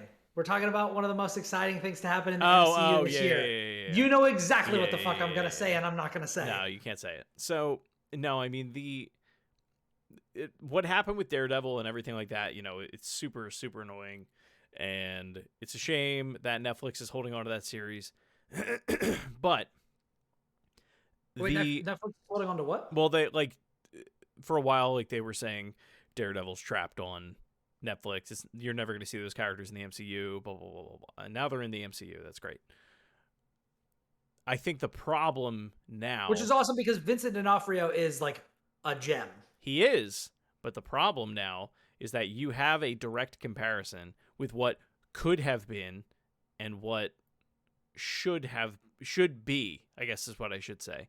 So Kingpin. Oh, interesting. So are we gonna get into like, is this the same Kingpin? No, it's the same Kingpin. They've confirmed it. But what I'm saying is they are handicapped by the fact that they are on Disney Plus and releasing PG-13 content versus R-rated content. Because Kingpin in the Netflix series is way more menacing, way more powerful. He's fucking terrifying. He's terrifying in that show. And in this, he's kind of a pushover. And granted, like, a bomb exploded underneath him. I get it. But, like, if this were Netflix, he would have picked up Kate Bishop by the throat and snapped her neck, like, right there. Probably. Or she would have been, like... It would have been like a... She would have been in a wheelchair by the end of it. I was about to say it was going to be a Batgirl to Oracle situation. Yeah, like, she would have been messed up from it. And I think... In Into the Spider-Verse, he literally beats Spider-Man to death. Yeah. And the one that they have in Disney Plus... Spider-Man! ...is kind of a somebody pushover. Who has superpowers. Yeah. Because he, and I think a lot of it is because they don't want to make that the main focus of what this show is going to be. It's the fact that, hey, Kingpin is back. By no means do I think he's dead or anything like that. I'm interested to see where he comes back up. But I'm worried. I actually looked into something, and this like specific story beat of I guess is her like code name like Echo? Maya. I think Maya's her like superpowered name or whatever is like Echo, I think. Okay. So anyway, in the comics, she also, I almost was like, the thing that happens. No, we're full spoilers. Yeah. The end of it, she shoots him in the fucking face. Or at least it is implied. They go off screen or whatever. So in the comics, this also happens, and he goes blind. He's still alive though. Yeah. Which like, I don't know if that happens. Eventually in the comics, he gets his sight back, so I'm not sure what they're gonna do.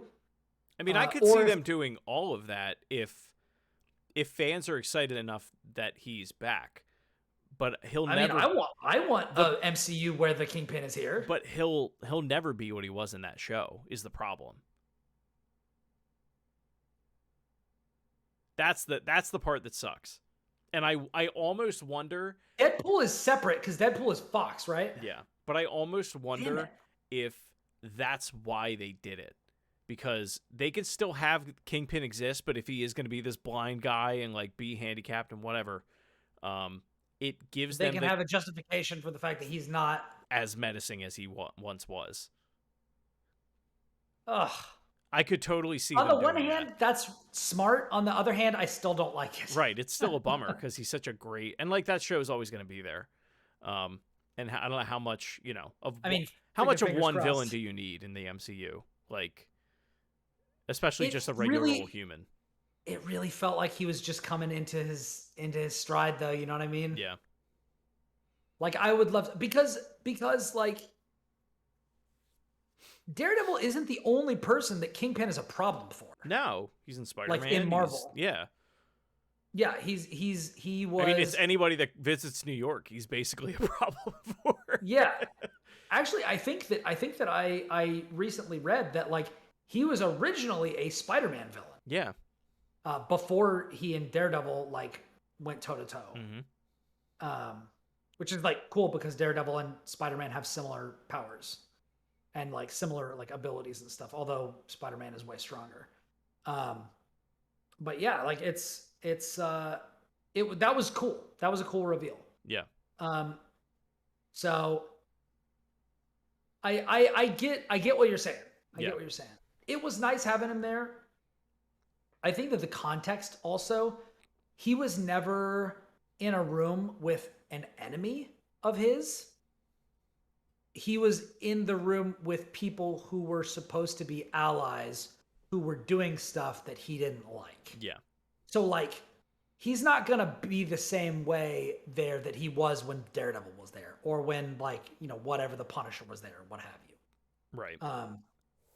So I think that's an interesting comparison to make because he's not really going to get menacing with somebody who's supposed to be working for him. Right.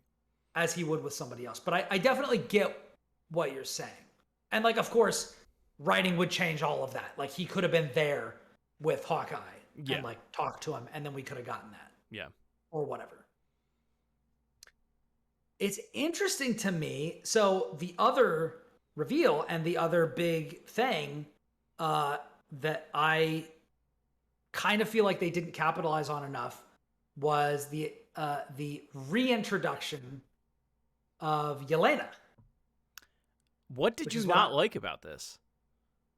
The thing on the ice rink like just didn't quite land right for me. What, like her trying to kill him and then having the moment of like, I feel like the way that he finally gets her to stop and for her to finally listen, was kind of lazy, like lazily written. But I wonder how much of that is because they were like, we got to keep this at 40 minutes. Like, yeah. They I just kind of had to move I wanted along. it to be. I found it when he said, when she said like how, like no, what really happened? He's like, you wouldn't believe me even if I told you. I'm like, but I still wanted him to.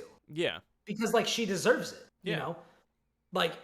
And I was so the sick fact that he never said the word soulstone, like, is kind of ridiculous. I was so annoyed that he kept talking about she saved the world. No, dude, she saved half the universe. Yeah. Like, it is so much bigger than the world. Yeah. And you really need to draw a line under that because her sacrifice wasn't just to bring back Hawkeye's family and some people here and there on this planet. No, the scale and the scope was way beyond that, and like to really recognize her sacrifice and the the enormity of what she accomplished that could not have been accomplished the other way, and the fact that he was still dealing with the regret that he like literally couldn't stop her. I did like that part. Yeah. That part I really liked, where he was like, she was like, you should have tried harder to stop her. And he's like, I did. She's better than me. Yeah. Like, I did everything I could. She's literally better. Yeah. Like, my best is not good enough to stop her from doing that. Yeah. And like, just kind of giving it up to like her mastery and expertise, and having the sacrifice be all the more tragic because of it. Because not only is she like a more skilled combatant than he is, she's arguably a better person than he is. Right. Which I think is saying a lot, you know. Because she was really dark at first and then became an Avenger and spent time around Cap and spent time around Nick and spent time around all these other people and became hopeful and a force for good despite all of that. And he went the other way. Right.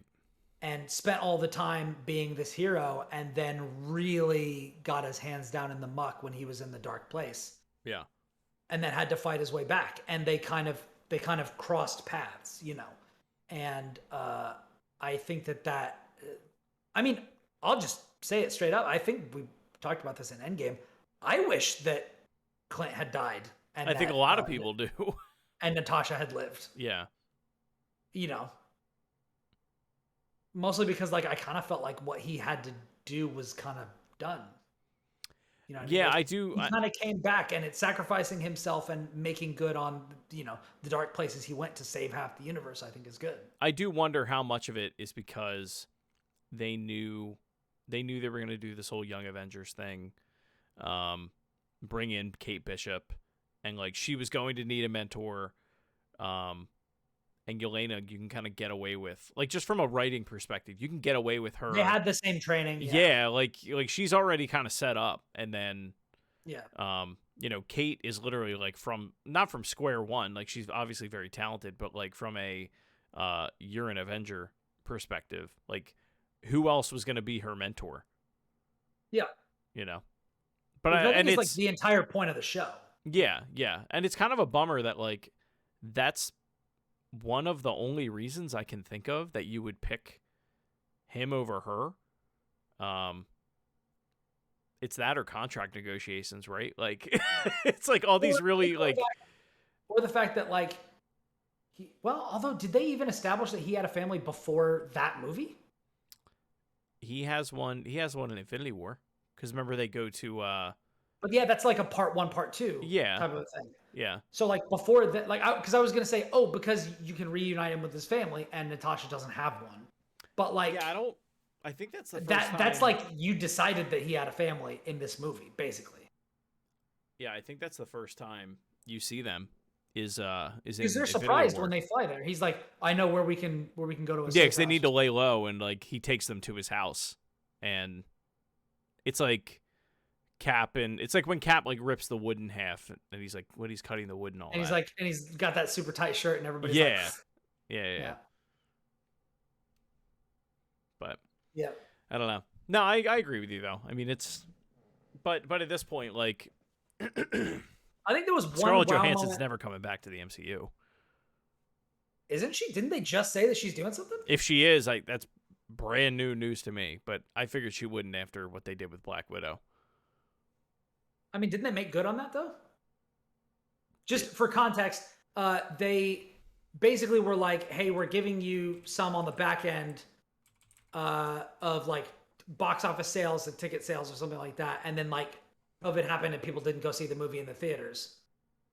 So like they didn't get, but then they but then they put it on like Disney Plus or something where you could see it, and then she didn't get a percentage on that. So they were like, psych, we're not doing the theaters, we're putting it on demand. But that wasn't in your contract, so you don't get anything. And then she was like, yo, no, what the fuck? Like, you just shafted me. And then, but apparently I think they did a settlement. Yeah, so Feige said, we are already working with Scarlett on another non-Black Widow related top secret Marvel Studios project with her as a producer. Okay. So She's still with her as a producer. Dang, I didn't know the producer bit. I thought she was going to be acting in it. I don't know, I mean, maybe she'll some like multiverse version of her will pop back up or something. But I would love that, dude. yeah, that's always I love all these variants. the way out. Yeah. Oh my god. Yeah. So much that I want to talk about.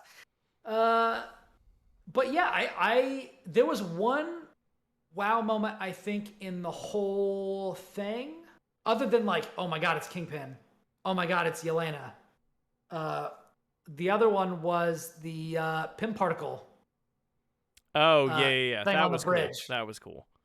Where he shot trick arrow. he had her shoot the arrow up in the air, and then as it was falling, he like gigantified it. I was like, man, that's awesome. I was like, what the fuck? Like, that's the stuff that makes Hawkeye like cool, I think. And you don't see enough of that in the MCU in general. It's a shame. It's so weird because like he's in like Marvel vs. Capcom. Yeah, like he's like, a prominent figure in like the Marvel universe. It's just not in the cinematic universe. But then like he would have like he has like his traditional like purple and blue outfit. Yeah. And then like he's got like trick arrows and it's like exploding arrow, electric arrow and stuff. And I'm just like, man, I just don't get enough of that. Yeah. Like, you know. They lean too hard into the like Jason Bourne like side of him. Yeah, which is like just you're not interesting. You're not born, dude. Yeah. Like this is not, you know, you got to lean into the trick arrows. You got to lean into, and they did a bit of that. They did a lot of work.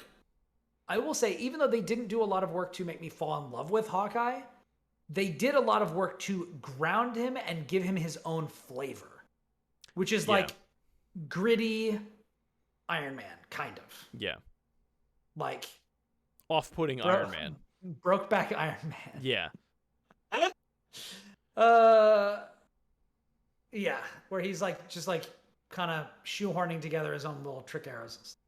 Yeah. But yeah, I think it's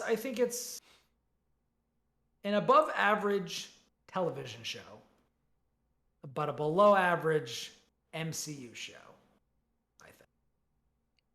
And that's fair. I mean, I loved it all the way through. Yeah. I didn't think there was a bad episode, but I love Haley Steinfeld. In like everything she's in. She's pretty good, yeah. She's Gwen Stacy in Into the Spider-Verse. She's Oh, is she really? Yup. She's in Bumblebee. She's the girl in that. She's phenomenal in that one. That she's been. Before you said that she was the voice of Gwen in Spider-Verse, I would have said this is the first thing that I'd ever seen her in. Oh no, she's in Pitch Perfect. She's in I haven't seen that. Arcane. She's Vi in Arcane. She's excellent in that. What else she got? She is good in this though. No, I mean I love everything she's in that I've seen her in. Yeah, she does a great job. I'm very excited for Kate Bishop in the MCU in general, because I think they're gonna do more with her. I hope they do more with her than they did with Hawkeye. Yes, I really hope so too, because she's a totally different flavor of a character than Hawkeye is. Yeah, she gives me like relentless optimist vibes, like Paul Rudd's Ant-Man. Yeah, where it's just like, we're just gonna get it. We're just gonna do it. Yeah, it's all good. Also, the macaroni scene with Yelena is awesome. That's like my favorite moment in the whole series. That's probably my favorite scene in the whole show. Yeah. Probably. Yeah, their banter, and like you watch that which scene, is telling because it does not have Clint in it. Yeah. So well, and yeah. But what's funny is like you watch that scene and it's like, there's going to be so many more moments like this in the future with the two of them, and I just can't wait because they're so good. They both such good actresses. I am very excited that Yelena is taking a big role, because she was probably my favorite part of the Black Widow movie. Yeah. Which is awesome, because she's the part that gets to keep going in the MCU. So Yeah. Do you know I who don't she's? really Do you know who she's have dating in much real else to life? say. Before we No. wrap, Zach Braff from Scrubs. Really? Do you know how old Zach Braff is? It's like 40 something, right? Yeah. 50 something? You know how old she is? She's like in her 20s. Good for him. Good for her. Good for both of them, right? But like, They both seem like you say it and fantastic it's like, really? You know? Yeah. Didn't see that coming. I don't know. When you said Zach, I was like, wow, really? I was thinking, oh my God. Fucking High School Musical. Zach Morris. No, Zach Morris is from Efron. Saved by the Bell. Efron. Zach Efron. I was thinking Zach Efron, and I'm like, yeah, I all can't right. believe he's not in the MCU. Dude, he's got to be coming. He's got to be coming, right? Either that or the DC is gonna snap him up like Levi, Yeah. He's... who's great as Shazam, but Huh. would also be good in the MCU. I can't believe he's not in the MCU yet. That's so weird. I don't know. We'll see. Maybe he wants to eat some carbs Yeah. and not be super fit. Venalika is asking thoughts on Arcane, thinking of watching it. Arcane is the best thing I've watched all year.